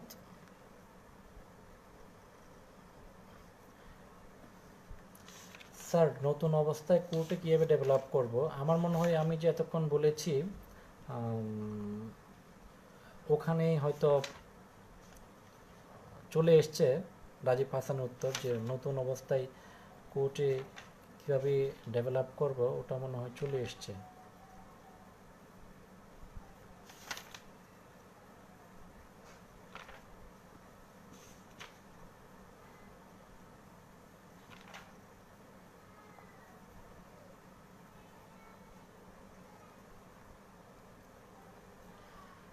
রাজীব হাসান, ওকে, নতুন অবস্থায় যেটা বললাম ওই অলরেডি চলে এসছে। নতুন অবস্থায় কোর্টে অ্যাক্টিভ থাকতে হবে, সিনিয়র কি বলছে সিনিয়রদের শুনতে হবে, সিনিয়রের ক্লায়েন্ট ডিলিং দেখতে হবে, মামলার যে ফাইলটা প্রতিদিন করছো সেই ফাইলটা স্টাডি করতে হবে, ফাইলটা পরে বাসায় এসে আইনের সাথে মিলিয়ে দেখতে হবে যে ফাইলের সাথে এবং এই মামলার সাথে কোন সেকশন পড়ছে সেই সেকশনগুলো ওভাবে পড়ে ফেললে প্র্যাকটিক্যালি শেখা হয়ে যাবে, শেখাটা আরও বেশি ইফেক্টিভ হবে।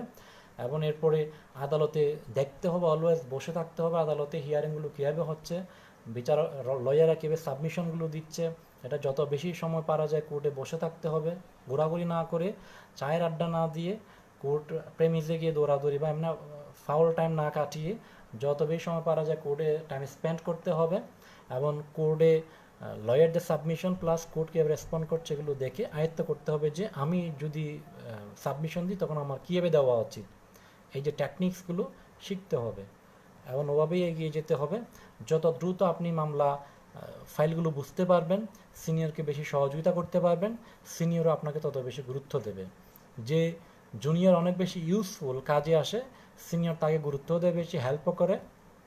আর যে জুনিয়র আসলে ইউজলেস, দেখা যায় আইন পারছে না, ড্রাফটিং করতে পারছে না, একটা পিটিশন লিখতে পারছে না, তো সিনিয়রও তার প্রতি অত বেশি দেখা যায় আগ্রহী থাকে না, হয়তো তাকে বিভিন্ন সময় বকাঝকাও দিয়ে থাকে, যেটা অপ্রত্যাশিত বটে।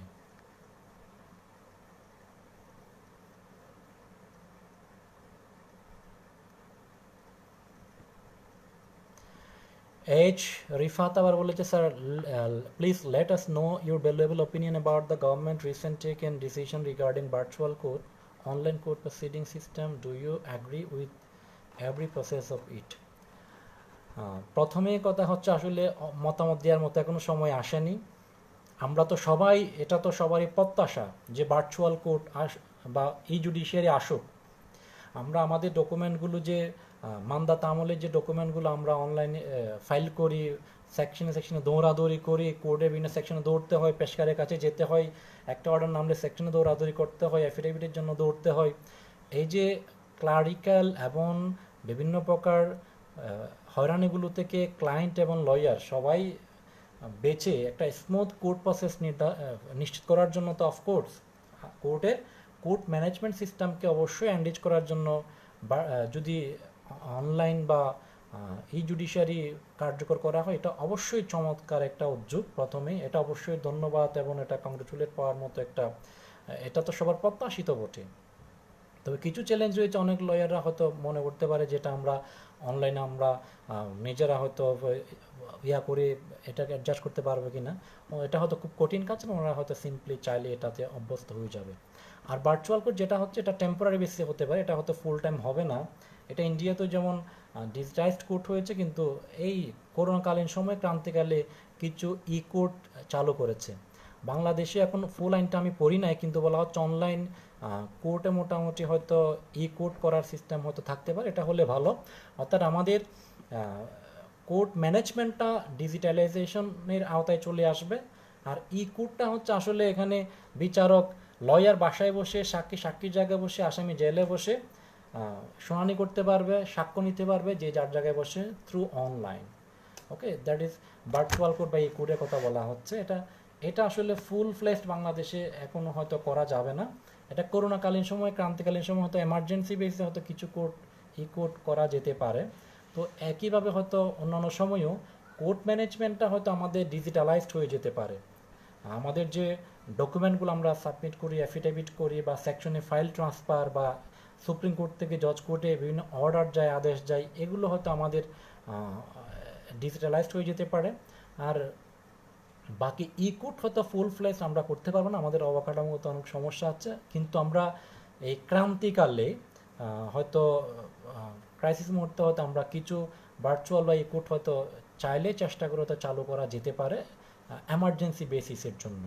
ওকে, তো নর্মাল হয়ে আসলে তখনও হয়তো আমাদের ডিজিটালাইজ কোর্ট সিস্টেম থাকবে, কিন্তু ই কোর্ট হয়তো আমাদের সীমিত পরিসরে থাকতে পারে, যে কিছু কোর্ট বা কিছু বেঞ্চ বা কিছু কোর্ট থাকতে পারে যে ক্ষেত্রে হয়তো আসামি আসাটা খুব টাফ, বা লয়ার অসুস্থ, বা অন্যান্য সমস্যা যেগুলো রয়েছে, যেমন অনেক বড় নেতা নেত্রী বা অনেক বড় হয়তো সন্ত্রাসী যাদের কোর্টে আনাটা নিরাপদ নয়, ওরকম হয়তো খুব ক্রিটিক্যাল কেসের ক্ষেত্রে হয়তো কিছু ই কোর্ট পরিস্থিতি নর্মাল হলে তখনও কিছু ই কোর্ট রাখতে পারে এই জাতীয় চাঞ্চল্যকর বিষয়গুলো, এমার্জেন্সি ইস্যুসগুলো হয়তো শোনার জন্য। আর আদারওয়াইজ যে ডিজিটালাইজেশন অফ দ্য কোর্ট, এটা তো সবাই আমরা চাই। আমাদের সুপ্রিম কোর্টের কজ লিস্টটা অনলাইনে পাওয়া যায়, যেটা আমাদের খুব সহজ হচ্ছে, আমাদের হার্ড কপি না নিলেও আমরা রাতেই অনলাইনে দেখে মোবাইলে দেখতে পাচ্ছি কজ লিস্টটা অনলাইনে আছে, আমাদের কজ লিস্ট হার্ড কপি না নিলেও। তো ওভাবে আমরা অর্ডারগুলো যে অনলাইনে পেয়ে যাই, আমাকে সার্টিফাইড কপি নিতে হচ্ছে না, অনলাইনে যে আমার সব অর্ডারগুলো পেয়ে যাই, এবং অনলাইনে অর্ডারটা যদি অনলাইনে যে কপি সার্টিফাইড হওয়ার একটা প্রক্রিয়ার মধ্যে নিয়ে আসা হয়, তাহলে আমার আর ঝামেলা করতে হচ্ছে না, সার্টিফাইড করার জন্য অনেকদিন দৌড়াদৌড়ি করতে হচ্ছে না। ডিজিটালাইজেশন অফ দ্য কোর্ট এটা আমাদের অনেক প্রত্যাশিত, এটা সবার জন্য ভালো, এবং এটা অ্যাক্সেস টু জাস্টিসের জন্য চমৎকার একটা একটা মাইলফলক হবে বলে আমি বিশ্বাস করি। বাট ই কোর্ট হয়তো ফুল ফ্লেজড করা যাবে না আর কি। ওকে, অনেকক্ষণ আমরা কথাবার্তা বলছি।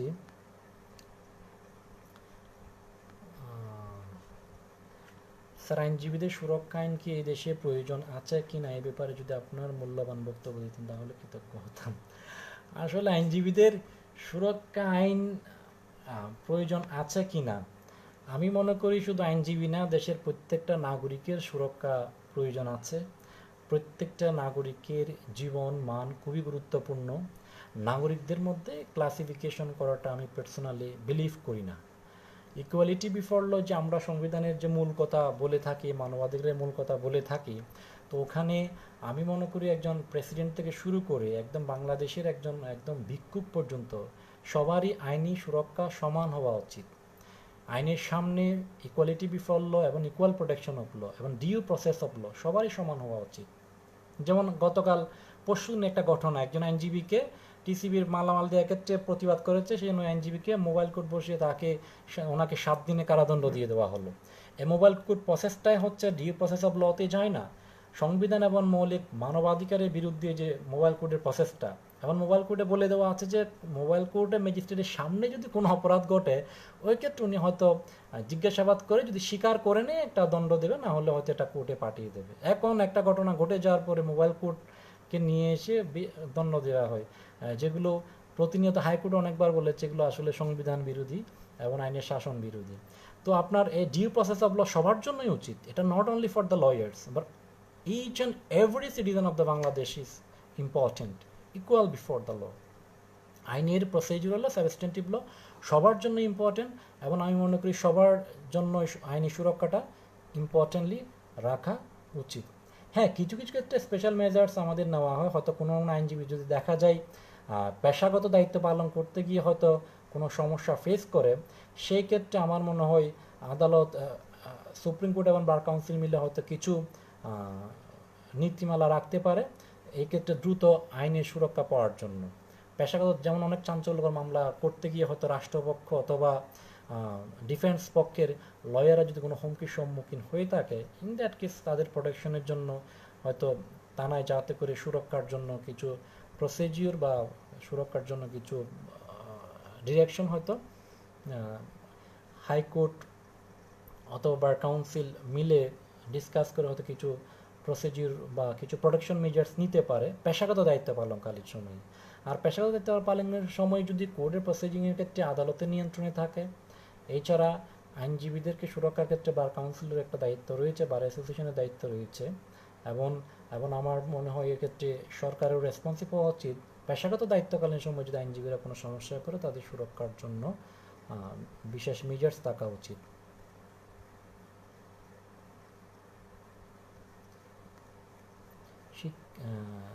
রাসেল সিদ্দিকী শিক্ষানবিশ আইনজীবীদের মনোবল, রাসেল সিদ্দিকী শিক্ষানবিশ আইনজীবীদের মনোবল ধরে রাখতে কি করণীয় তা সম্পর্কে আপনার মূল্যবান মতামত আশা করছি।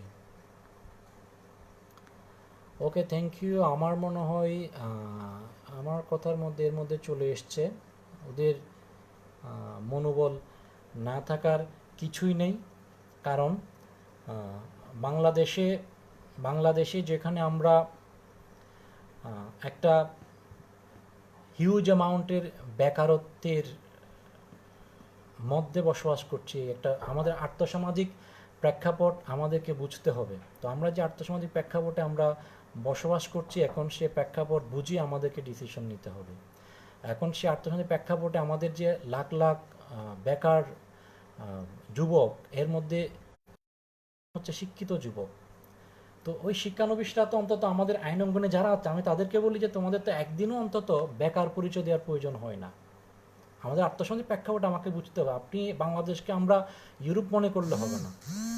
বাংলাদেশ আমাদের দেশ, গরিব হোক ধনী হোক, এই বাংলাদেশকে বাংলাদেশের প্রেক্ষাপটে, আর্থসামাজিক প্রেক্ষাপটে আমাকে চিন্তা করতে হবে যে আমি কেমন আছি। আমি একদিনেই গাড়ি বাড়ির মালিক হয়ে যাব, অনেক টাকা, হাঁড়ি হাঁড়ি টাকা হবে, এই স্বপ্নটাও আমি মনে হয় এই স্বপ্নটা দেখাটাও একটা অপরাধ বাংলাদেশের ক্ষেত্রে। আমি আমার দেশের আর্থসামাজিক প্রেক্ষাপটে আমাকে চিন্তা করতে হবে। তো অন্তত আইনের ছাত্ররা তো এই পরিচয়টা দিতে পারে যে গ্র্যাজুয়েট হওয়ার পর দিন আমি কোর্টে যাচ্ছি, আমি শিক্ষানবিশ। ওকে, কারণ ওরা কিন্তু একটা পরিচয় পাচ্ছে, কারণ আমাদের বার কাউন্সিল রুলে বলে দেওয়া আছে একজন ল গ্র্যাজুয়েট অ্যাডভোকেসি পরীক্ষা দেওয়ার আগে চাইলে অ্যাডভোকেসি পরীক্ষা দেওয়ার আগে তাকে 6 মাস 10 বছরের অভিজ্ঞতা সম্পন্ন একজন সিনিয়রের আন্ডারে শিক্ষানবিশ হিসেবে কাজ করতে হবে। তাহলে একজন ল গ্র্যাজুয়েট বের হওয়ার সাথে সাথে সে শিক্ষানবিশ হিসেবে একটা পরিচয় পাচ্ছে, এটা তার জন্য প্লাস পয়েন্ট। অন্য সাবজেক্টে সেটা সম্ভব হচ্ছে না। এরপরে সে কোর্টে যদি কাজ শিখে ভালো পড়াশোনা করে সিনিয়রকে ব্যাকআপ দিতে পারে, সিনিয়রও হেল্প করে, ভালো সিনিয়র আছে। কিছু কিছু ক্ষেত্রে ব্যাড সেন আছে, সেটা আমার ক্ষেত্রেও হয়েছে, সবার ক্ষেত্রে হয়েছে। আমরা একটু হতাশ ছিলাম, এই যে মাস শেষে মিনিমাম না পাই তাহলে কেমনে চলবো। আপনাকে মনে করতে হবে যে এটাও আমার একটা ইনভেস্টমেন্ট, লাইফ লং ইনভেস্টমেন্ট। কারণ আইনজীবীরা যখন একদিন 1 লাখ টাকা ইনকাম করে তখন তো আবার কেউ এসে কোনো টাকার ভাগ বসায় না, যখন সিনিয়র হয়ে যায়। অন্য প্রফেশনে দেখা যায় আপনি মাস শেষে বেতন পাচ্ছে 60,000, 70,000, 80,000, 1 লাখ টাকা বেতন পাচ্ছে, কিন্তু সুপ্রিম কোর্টে এমন আইনজীবী আছে একদিন 1 লাখ টাকা কামাচ্ছে, তখন তো অন্যকে ভাগ বসাতে আসছে না। তো ওই চিন্তাটা আমাদের করতে হবে। আমি স্বাধীন প্রফেশনাল হতে যাচ্ছি কারো আন্ডারে না থেকে। আমি হাঁড়ি হাঁড়ি টাকা হয়তো আমার আসবে, রিপুটেশন হবে, আমার প্রফেশনাল ডেভেলপমেন্ট হবে, কিন্তু আমাকে কিছু ইনভেস্টমেন্ট তো করতে হবে। ওই অ্যাম্বিশন আমাকে থাকতে হবে, চ্যালেঞ্জ নেওয়ার ওই ক্যাপাবিলিটি থাকতে হবে। এছাড়াও যদি দেখা যায় কেউ, বাংলাদেশের সব ফ্যামিলি সেম না, অনেকের সলভেন্সি আছে, চলতে পারে, অনেকে দেখা যায় এই 2-4 বছর সময়টা ধৈর্য ধরতে পারে না। সেক্ষেত্রে আমাকে পার্সোনালি যদি বলা হয় তা আমি বলবো যে আপনাদের অপশন অনেক রয়েছে। এখন ল গ্র্যাজুয়েট হওয়ার পরে প্রত্যেকটা কোম্পানিতে শত শত কোম্পানি আছে, সবগুলোতে ল অফিসার এসে নিয়োগ দিচ্ছে। আপনারা যদি চান যে আমি ল অ্যাডভোকেট হওয়া পর্যন্ত, যেহেতু আমাদের এখন আসলে বার কাউন্সিল পরীক্ষাও নিচ্ছে না, 6 মাস পরে পরীক্ষা নেওয়ার কথা, এটা নিয়ে আমাদের সুপ্রিম কোর্টের যে জাজমেন্ট হয়েছে সর্বশেষ, সেখানেও বলে দেওয়া হয়েছে বার কাউন্সিল যেন রেগুলার পরীক্ষা নেই। সে পরীক্ষাগুলো হচ্ছে না, দীর্ঘায়িত হচ্ছে আমাদের যে শিক্ষানবিশ জীবন। তো সেই জন্য আমি পরামর্শ দেবো যে আপনি প্রিপারেশনটা নেন, পাশাপাশি যদি কোর্টে আপনি সার্ভাইভ করতে কষ্ট হয়, আপনি কিছুদিন হয়তো অন্যান্য জবে যান, সেখানেও আপনি এক্সপিরিয়েন্স নিতে পারেন, সেটাও একটা নিউ এক্সপিরিয়েন্স। আপনি কোনো কোম্পানিতে কাজ করছেন, সেটাও কিন্তু একটা এক্সপিরিয়েন্স, সেটা আপনার কাজে আসবে। আপনি প্রিপারেশন নিয়ে হয়তো আপনি সার্ভাইভ করতে না পারলে, ফ্যামিলি ব্যাকআপ দিতে হলে, আমি বলবো যে তাহলে আপনি ওই ক্ষেত্রে কিছুদিন অন্যান্য জবে ঘুরে আসতে পারেন।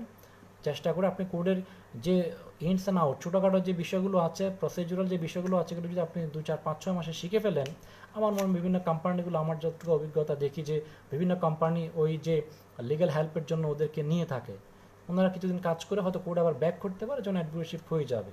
বাট আমি অবশ্যই সাজেস্ট করবো যে আপনি অন্তত ল গ্র্যাজুয়েট হওয়ার পরে অবশ্যই 2, 4, 5, 6 মাসে 1 বছর কোডের যে প্রসিডিউরাল যে প্র্যাকটিসগুলো আছে সেগুলো আপনার শিখেন, আয়ত্ত করেন। এরপর আপনি যদি অ্যাডভোকেটশিপ হয়ে যান, ফাইন। অ্যাডভোকেটশিপ না হলে আপনি হয়তো সার্ভাইভ করতে না পারলেও অন্য কোনো জবে ঘুরে আসতে পারেন।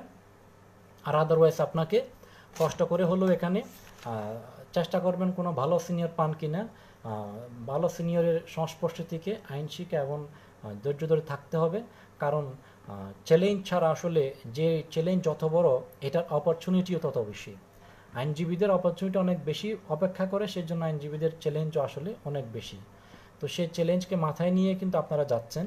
আপনাদের যে বড় রেজিগনেশন, সোশ্যাল ইঞ্জিনিয়ার, বা আপনারা যে হিউম্যান রাইটসের জন্য কাজ করবেন, আপনারা যে মানুষের নাগরিক অধিকারের জন্য কাজ করবেন, এতগুলো যে ডেজিগনেশন, এত যে great responsibility to the society and country, এটা তো আসলে খুব সহজে সম্ভব নয়। আর অনেক ক্ষেত্রে নারীরা অনেক ক্ষেত্রে পিছিয়ে পড়ে, কোর্টের পরিবেশ দেখে যেতে চায় না। তাদেরকে বলবো সুপ্রিম কোর্ট মেয়েদের জন্য খুবই ভালো। আপনি জজ কোর্টে একটু কষ্ট করলে পরে সুপ্রিম কোর্টে চলে আসলে এটা আপনাদের জন্য সুইটেবল প্লেস হবে। এছাড়াও এনজিও সহ বিভিন্ন ক্ষেত্রে দেখা যায়, হিউম্যান রাইটস সহ বিভিন্ন এনজিওর ক্ষেত্রে নারী লয়ারদেরকে প্রায়োরিটি দেওয়া হয় এবং ওনাদের কাজ করার যথেষ্ট সুযোগ রয়েছে, ওখানে ওনারা কাজ করতে পারেন। তো প্রচুর অপশন রয়েছে। শিক্ষানবিশদের তো হতাশ হওয়ার আমি কোনো কারণ দেখি না। অ্যাটলিস্ট আমি মনে করি অন্য যে কোনো ডিসিপ্লিনের চেয়ে, আমি সব সাবজেক্টের সাথে, সব ডিসিপ্লিনের সাথে সম্মান রেখেই বলতে চাই, অন্য সব সাবজেক্টের চেয়ে ল প্রফেশনে বাংলাদেশের প্রেক্ষাপটে পড়লে অন্তত দিন শেষে পরিচয় দেওয়ার মতো একটা সুযোগ সৃষ্টি হয়। এবং আমি যদি হার্ড ওয়ার্ক করি তাহলে আমার জন্য একটা ভালো অপরচুনিটি ভালো অপরচুনিটি আমার জন্য অপেক্ষা করছে, যেটা হয়তো অন্য সাবজেক্টে অনেক কষ্ট করেও হয়তো অবারিত সুযোগ যেটা আইন অঙ্গনে আছে সেটা হয়তো অন্য সাবজেক্টে নাই।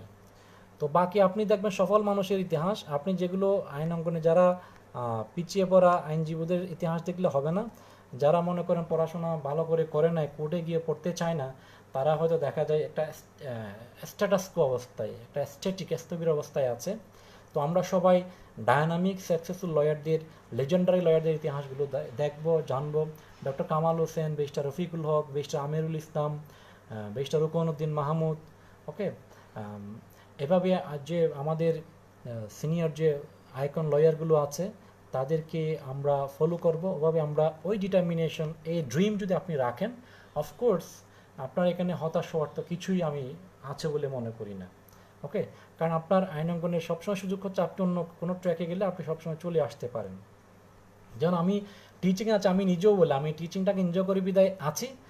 আমি দীর্ঘদিন জুনিয়রশিপ করেছিলাম চিরং জজ কোর্টের মধ্যে, আমার চেম্বারও ছিল ওখানে, এনজয় করতাম। আমার জুনিয়ররা এখন ওই চেম্বারটা আমার চিরংয়ের চেম্বার দেখছে।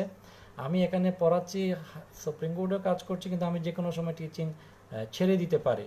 এটা আমি এনজয় করি বিদায় হয়তো পড়াই, কিন্তু ল প্রফেশনে যে কোনো সময় আমি রিটার্ন করতে পারি ফুল সুইং আর কি। তো এই জন্য আমি মনে করি আপনি অন্য কাজ করলেও ল প্রফেশন সবসময় আছে, আপনি যে কোনো সময় চলে আসতে পারেন। All are the opportunities and all are the facilities are waiting for the law graduates. Sir, অনেকে মনে করেন আমরা লয়ার যারা তারা নাকি মিথ্যা ভালো পারি, লয়ার ইজ এ লয়ার কেন বলে স্যার? এটা লয়াররা লায়ার নয়, বরং লয়াররা সবসময় তার ক্লায়েন্টকে প্লিড করতে চেষ্টা করে, তার ক্লায়েন্ট যেটা বলে সেটার ক্লায়েন্টের মুখপাত্র মাত্র, কারণ বক্তব্য লয়ারের না, বক্তব্য হচ্ছে ক্লায়েন্টের। তুমি লয়ার যা বলে তা হচ্ছে ক্লায়েন্টই বলে, সো এখানে লয়ারের মৃত্যু হওয়ার কোনো প্রকার সুযোগ নাই। লয়ার হচ্ছে শুধুমাত্র মুখপাত্র, ঠিক আছে? আর দুই পক্ষের লয়াররা দুই পক্ষের লয়াররা হচ্ছে আসলে দুই সাইডে সত্যটা তুলে ধরে। একজন প্রসিকিউশন পক্ষে সত্য তুলে পক্ষে সত্যটা তুলে ধরছে, দুই পক্ষের সত্যগুলো তুলে ধরে বিচারক পর্যালোচনা করবে আসলে কোনটা মহাসত্য। এই দুই পক্ষের যে ট্রুথগুলো, দুই পক্ষের ইনফরমেশনগুলো, দুই পক্ষের আর্গুমেন্টগুলো, দুই পক্ষের সাবমিশনগুলো শুনে বিচারকে ঠিক করবে what is the real truth, what is justice, ন্যায় বিচার কোনটা হবে। ওকে, অ্যাডভোকেট দিদারে আলম, চিরাংবাড়ির প্রমিনেন্ট লয়ার, সুপ্রিম কোর্টের আইনজীবী, জয়েন করেছে, ধন্যবাদ। মনিকা রশিদ, স্যার শিক্ষক হিসেবে নিজেকে গড়ে তোলার জন্য কোনো দিকটা বেশি খেয়াল রাখতে হবে, পড়াশোনা বেশি করতে হবে, একটু গবেষণা কাজ করতে পারলে ভালো, এবং প্রত্যেকটা সাবজেক্ট ভালো করে পড়ে, আর বাংলাদেশের যে একটা ট্রেডিশনাল সিস্টেম হচ্ছে রেজাল্ট ভালো করা, সেদিকে মাথায় রাখতে হবে সেই বিষয়গুলো। Kamruzzaman Kamrul watching, thank you. Advocate Mahmudul Hasan, আমাদের prominent lawyer of the Dhaka জজ court, prominent lawyer of Dhaka জজ কোর্ট, প্লাস হচ্ছে আমাদের যে ওলার সেক্রেটারি নাজমুল আলম হৃদয়, 3 বছর পর বার কাউন্সিল অ্যাডভোকেটশিপ এক্সাম নামে প্রহসন নিয়ে কিছু শুনতে চাই স্যার। এটা আমি একজন আইনজীবী হিসেবে, শিক্ষক হিসেবে এটা প্রতিবাদ জানাই আমি আমার এই জায়গা থেকে। কারণ বললাম যে সর্বশেষ যে সুপ্রিম কোর্টের রায় অ্যাপিলেট ডিভিশনে, সেখানেও বলা হয়েছে বার কাউন্সিল যেন রেগুলার পরীক্ষা নেই। তো পরীক্ষা না নিয়ে একজন দীর্ঘ 4 বছর গ্র্যাজুয়েশন করার একজন স্টুডেন্টকে অ্যাডভোকেট কখন হবে এই প্রহর গুনতে 2, 3, 4, 5, 6 বছর কাটতে হয়। জীবনের এই মূল্যবান সময়গুলো তো আসলে এটা তো আমাদের মৌলিক সংবিধানও বিরোধী, যে কাউকে যে যে মানুষকে যে তার রাইট টু এমপ্লয়মেন্ট থেকে বঞ্চিত রাখা হচ্ছে এভাবে পরীক্ষা না নেওয়ার মাধ্যমে তাকে। তো এই জন্য অনেক ক্ষেত্রে এটাও কথা আসছে যে এমবিবিএস পাস করার পরে সে ডাক্তার হয়ে যেতে পারে একটা প্রসিডিউরের মাধ্যমে।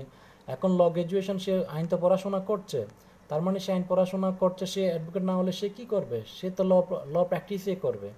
এই জন্য অনেক ক্ষেত্রে এটাও কথা আসছে যে পরীক্ষাটা কেন দরকার অ্যাডভোকেটশিপ। অ্যাডভোকেটশিপ একটা আনুষ্ঠানিকতা ভাইবার মাধ্যমে কমপ্লিট করা হচ্ছে, যা অন্তত সত্যটা যাচাই করা, সে আসলে সত্যি পড়াশোনা করেছে কি না, এবং যাচাই বাছা যা করা উচিত সেগুলো তো আসলে বিশ্ববিদ্যালয়ে ভর্তির সময় করে ফেলা উচিত।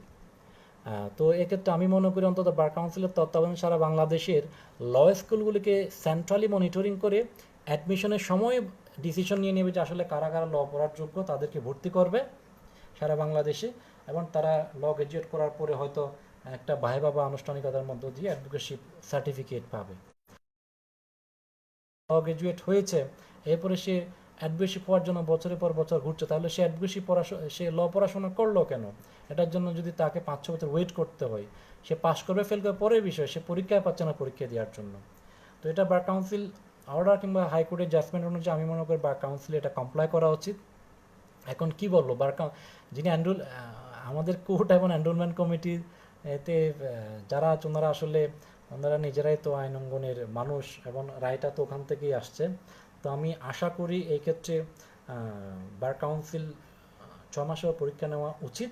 প্রয়োজন বোধে তার অবকাঠামোগত বা লোকবল সমস্যা থাকলে সেগুলো কাটাতে পারে, কারণ হাজার হাজার স্টুডেন্ট থেকে তারা অ্যাডমিশন ফি নিচ্ছে এবং তার পরীক্ষার ফি নিচ্ছে, তাদের তো ওই সমস্যা থাকার কথা না, এটা কাটিয়ে উঠতে পারে। অ্যাট দ্য সেম টাইম এই যে দীর্ঘদিন যাবৎ যে ইয়াং ব্লাড, এদের যে সময় এবং এই যে ইয়াং বয়সে তাদের যে মূল্যবান সময় চলে যাচ্ছে, এটা প্রোডাক্টিভিটি নষ্ট হচ্ছে, এটা আমাদের দেশের জন্যও লস।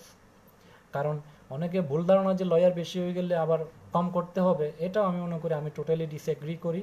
বাংলাদেশে 50,000 লয়ার, মানুষ হচ্ছে 18 কোটি, রেশিও কত হয় লয়ার মানুষ অনুযায়ী? আমাদের অনেক জেলা জজ কোর্টের মধ্যে লয়ারই নাই মুভ করার জন্য, ক্লার্করা দেখা যায় মামলা নিয়ে নিয়ে মামলা করছে। সব ঢাকা জজ কোর্ট এবং হাইকোর্টে আমরা পড়ে থাকি, বিভিন্ন ডিস্ট্রিক্ট জজে নাই। কিরে বাবা, সব পুরোটাই তো বাংলাদেশ, বিভিন্ন ডিস্ট্রিক্ট জজ কোর্টে লয়ার নাই, ওখানে লয়ার প্রয়োজন। বিভিন্ন সেক্টরে এখন আইনগত অনেক কমপ্লিকেশন আছে, যেখানে আইনি পরামর্শ দেওয়ার মতো তোমার মানুষ নেই। তো এখানে লয়ার বেড়ে গেলে সমস্যা হবে আমার মনে হয়। আইনের যে এখন লেবার ল, ইন্টেলেকচুয়াল প্রপার্টি বা এভিয়েশন বা কর্পোরেট করে cyber law, cyber security, even এই যে কোভিড-19 নিয়ে পর্যন্ত আইন হচ্ছে। মানুষের সমাজের প্রত্যেকটা ক্ষেত্রে যে পরিমাণ আইন, সেগুলো ব্যাখ্যা করার, সেগুলো মানুষকে কাউন্সেলিং করার জন্য প্রত্যেকটা সেক্টর যে পরিমাণ আইন হয়েছে এবং হচ্ছে, আমার মনে হয় এখানে যে পরিমাণ আইনজীবী আছে এর চেয়ে আরও যদি ডাবলও হয়ে যায়, এটা অত কঠিন, এটা এটা বার্ডেন না, আমার মনে হয় এটা বরং দরকার, এবং এটা প্রোডাক্টিভিটি বাড়াবে এবং আইনের শাসন প্রতিষ্ঠা এটা আরও অ্যাক্সেলারেট করবে বলে আমি বিশ্বাস করি। তবে এই ল গ্র্যাজুয়েটদেরকে, অ্যাডভোকেটদেরকে নিয়ে সমন্বিত একটা কোঅর্ডিনেশন করতে হবে বার কাউন্সিলকে, কে কীভাবে কাজ করবে অথবা কে কোন সেগমেন্টে কাজ করবে।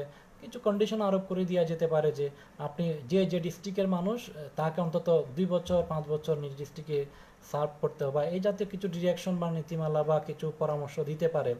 নতুন সেগমেন্টগুলো, নতুন আইনগুলো নিয়ে আমাদের গবেষণা হচ্ছে না, আমাদের ডিসকাশন হচ্ছে না, আমাদের সভা সেমিনার হচ্ছে না, অনেকগুলো নতুন আইন হচ্ছে, ওখানে মানুষ যাচ্ছে না, লয়াররা যেতে চাচ্ছে না, সবাই কোর্টের মধ্যে পুঞ্জীবিত হয়ে আছে।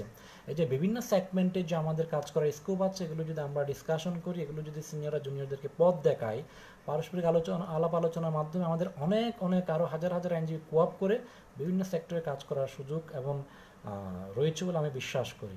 তো আমি আবারও মনে করি যে এক্ষেত্রে আমার মনে হয় যারা পরীক্ষার্থী আছে 60-70 হাজার, তাদেরও ভিজিল্যান্ট হওয়া উচিত যে কেন পরীক্ষাটা নিচ্ছে না বার কাউন্সিলে, সেটা জানার জন্য তাদের জানার অধিকার আছে।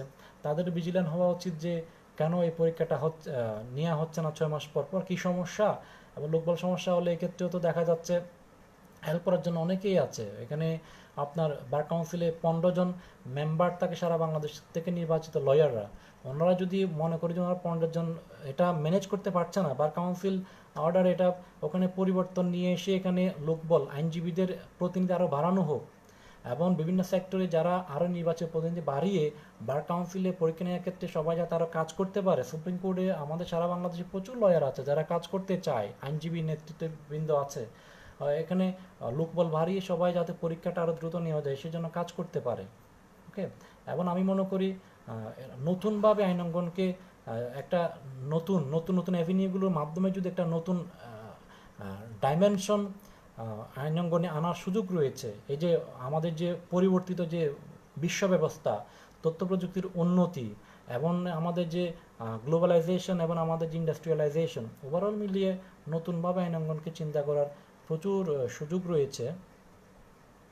তো সেই ক্ষেত্রে আমার মনে হয় এইগুলো বার কাউন্সিল, বার অ্যাসোসিয়েশন এবং আইনজীবীরা এবং ইভেন আইনের ছাত্ররা এগুলো নিয়ে চিন্তা করার মাধ্যমে আমরা একটা সঠিক অ্যাভিনিউ খুঁজে পাবো বলে আমি বিশ্বাস করি আর কি। ওকে,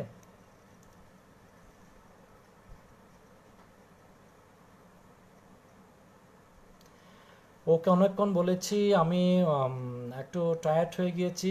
আফজাল মিদা, অ্যাডভোকেট আফজাল মিদাকে দেখতে পাচ্ছি, অন্যতম প্রমিনেন্ট লয়ার অফ ঢাকা জজ কোর্ট। ওকে, ওয়েলকাম। হ্যাঁ, বার কাউন্সিল 3-4 বছর দীর্ঘ সূত্রে সম্পর্কে বলেছি আমি। এটা আমাদের একটা ফেলিয়ার বলতে হবে বার কাউন্সিলের। এটা নিয়ে বার কাউন্সিলের যেমন সজাগ হওয়া উচিত, আমরা এটার প্রতিবাদ জানাই এবং আমি মনে করি শিক্ষানবিশ আইনজীবীরাও ভিজিল্যান্ট হয়ে এটার জানতে চাওয়া উচিত যে এই রেগুলার পরীক্ষাটা হচ্ছে না কেন। এটা নিয়ে সর্বোচ্চ আদালতের রায়ও আছে যে রেগুলার পরীক্ষা নেওয়ার বিষয়ে। স্যার, আইনজীবীদের সুরক্ষা আইনকে দেশে এবার যদি এটা তো বলেছি। তানজিম তোহিন, ওকে। আমিরুল ইসলাম খোকন ভাই, আমাদের অ্যাডভোকেট খোকন ভাই সুপ্রিম কোর্ট বারের executive committee member. Most welcome brother, যে আপনি গুরুত্বপূর্ণ সময় দিচ্ছেন, আমাকে শুনছেন। অশান্ত তন্ময় বলছে, স্যার বার কাউন্সিল কি আদালতের রায় মানতে বাধ্য নয়? হ্যাঁ, অবশ্যই। বার কাউন্সিল এনরোলমেন্ট কমিটিতে তো আছে হচ্ছে অ্যাপিল ডিভিশনের জাস্টিস এবং হাইকোর্ট ডিভিশনের জাস্টিস। ইমরান গাজী, শুভকামনা। জিম তুহিন স্যার, পরবর্তী সময়ে বিএলএল এসএ এর পাশে সবসময় চাই আপনাকে। সঞ্জিদা মনির মোমো, পরিবেশ পরিস্থিতি ঠিক হলে বিএলএল থেকে আপনাদের বিশ্ববিদ্যালয় কেরিয়ার গাইডলাইন নিয়ে সেমিনার করতে চাই। হ্যাঁ, অবশ্যই স্যার, আমাদের কেরিয়ার গাইডলাইন দেওয়ার জন্য আপনাকে অনেক ধন্যবাদ। Thank you for your kind advice.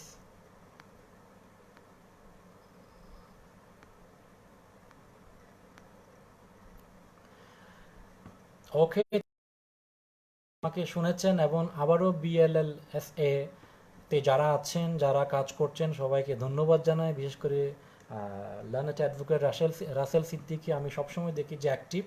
আমি মনে করি অন্যান্য আইনজীবীরাও যদি, সিনিয়র লয়াররা যদি এই যে মিস্টার রাসেল সিদ্দিকির মতো ভিজিল্যান্ট হয়, আমার মনে হয় আইন অঙ্গন আরও বেশি চমৎকার হবে, আইনের শাসন প্রতিষ্ঠা আরও বেশি এগিয়ে যাবে এবং দেশে আইনজীবীদের ডিগনিটি ইন্টেগ্রিটি বৃদ্ধি পাবে। ইয়াং জেনারেশন হচ্ছে আমাদের বাংলাদেশের, আমাদের সমাজের ফাউন্ডেশন। তাদেরকে আসলে আমাদের প্রমোট করতে হবে, তাদেরকে এনকারেজ করতে হবে।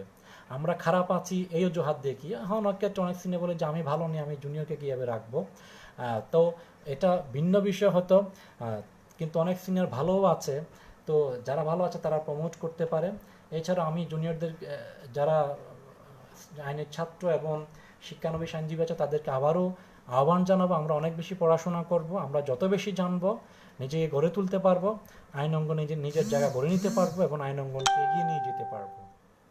তো ওভাবেই যদি আমরা নিজেকে রেডি করে যদি আমরা এগিয়ে যেতে পারি, ইনশাআল্লাহ আমাদেরকে অন্য কারো হেল্প ছাড়া হয়তো আমরা নিজের উপর নিজে দাঁড়িয়ে নিজেকে সার্ভ করতে পারবো, কমিউনিটিকে সার্ভ করতে পারবো, বাংলাদেশকে সার্ভ করতে পারবো এবং আমরা আবারও এই বাংলাদেশে সোশ্যাল জাস্টিস এবং রুল অফ ল প্রতিষ্ঠার ক্ষেত্রে সবাই আমরা নিজের জায়গা থেকে কন্ট্রিবিউট করতে পারবো এবং নিজেকে ওভাবেই গড়ে তুলব। আমরা সমস্ত ডিপ্রেশন, সমস্ত হতাশার খাটিয়ে যে বাঙালিরা মুক্তিযুদ্ধের মতো সংগ্রাম করতে পারে, কোভিড-19-এর সাথে আমরা যুদ্ধ করছি, আমরা করোনা মহামারীর মধ্যে আমরা প্রতিষ্ঠান খুলে দিয়েছি, এত সাহসিকতার পরিচয় দিয়েছি। আমার মনে হয় আমাদেরকে আমাদের এই ইয়াং জেনারেশনকে কেউ নিয়ন্ত্রিত রাখতে পারবে না।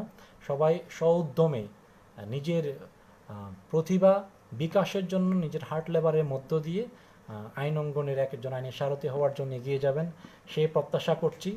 একটা উক্তি দিয়ে শেষ করতে চাই, সেটা হচ্ছে law can not be learned, only learning law. শুধু আইন শিখেই আইন শিখাটা মাথায় রাখবেন। সেটা কারণ এখন যে ডাইমেনশন বেড়েছে, economics, philosophy, sociology, cyber security, labour, environment, সবগুলো বিষয় যে আইনের সাথে সম্পৃক্ত হচ্ছে, তো আমাদের অন্যান্য ডেভেলপমেন্টগুলো সবগুলোর সাথে আপডেট থেকে সবগুলো জেনেই আমাকে আইন পড়তে হবে। শুধুমাত্র আইনের ব্ল্যাক অ্যান্ড হোয়াইট লেটার্স পড়ার মাধ্যমেই আমরা নিজেকে একজন ভালো আইনজীবী, সাকসেসফুল আইনজীবী হিসেবে নিজেকে গড়ে তুলতে পারবো না। সবাইকে নট অনলি লার্নিং ল, এই যে থিমটা, সেটা মাথায় রেখে সবাই যেন আমরা আইন এবং আইনের যে সমাজ, দুটোকেই সঙ্গতি রেখে সমন্বয়ের মাধ্যমে আমরা পড়াশোনা করে সামনের দিকে এগিয়ে যাব। আবারও সবাইকে ধন্যবাদ। এবং আইন পরিবার নামক যে প্রজেক্ট BLSSA শুরু করেছে, সেটার জন্য আবারও শুভ প্রত্যাশা রেখে শুনেছেন সেই জন্য আমি সবাইকে ধন্যবাদ জানিয়ে শেষ করছি। ধন্যবাদ সবাইকে।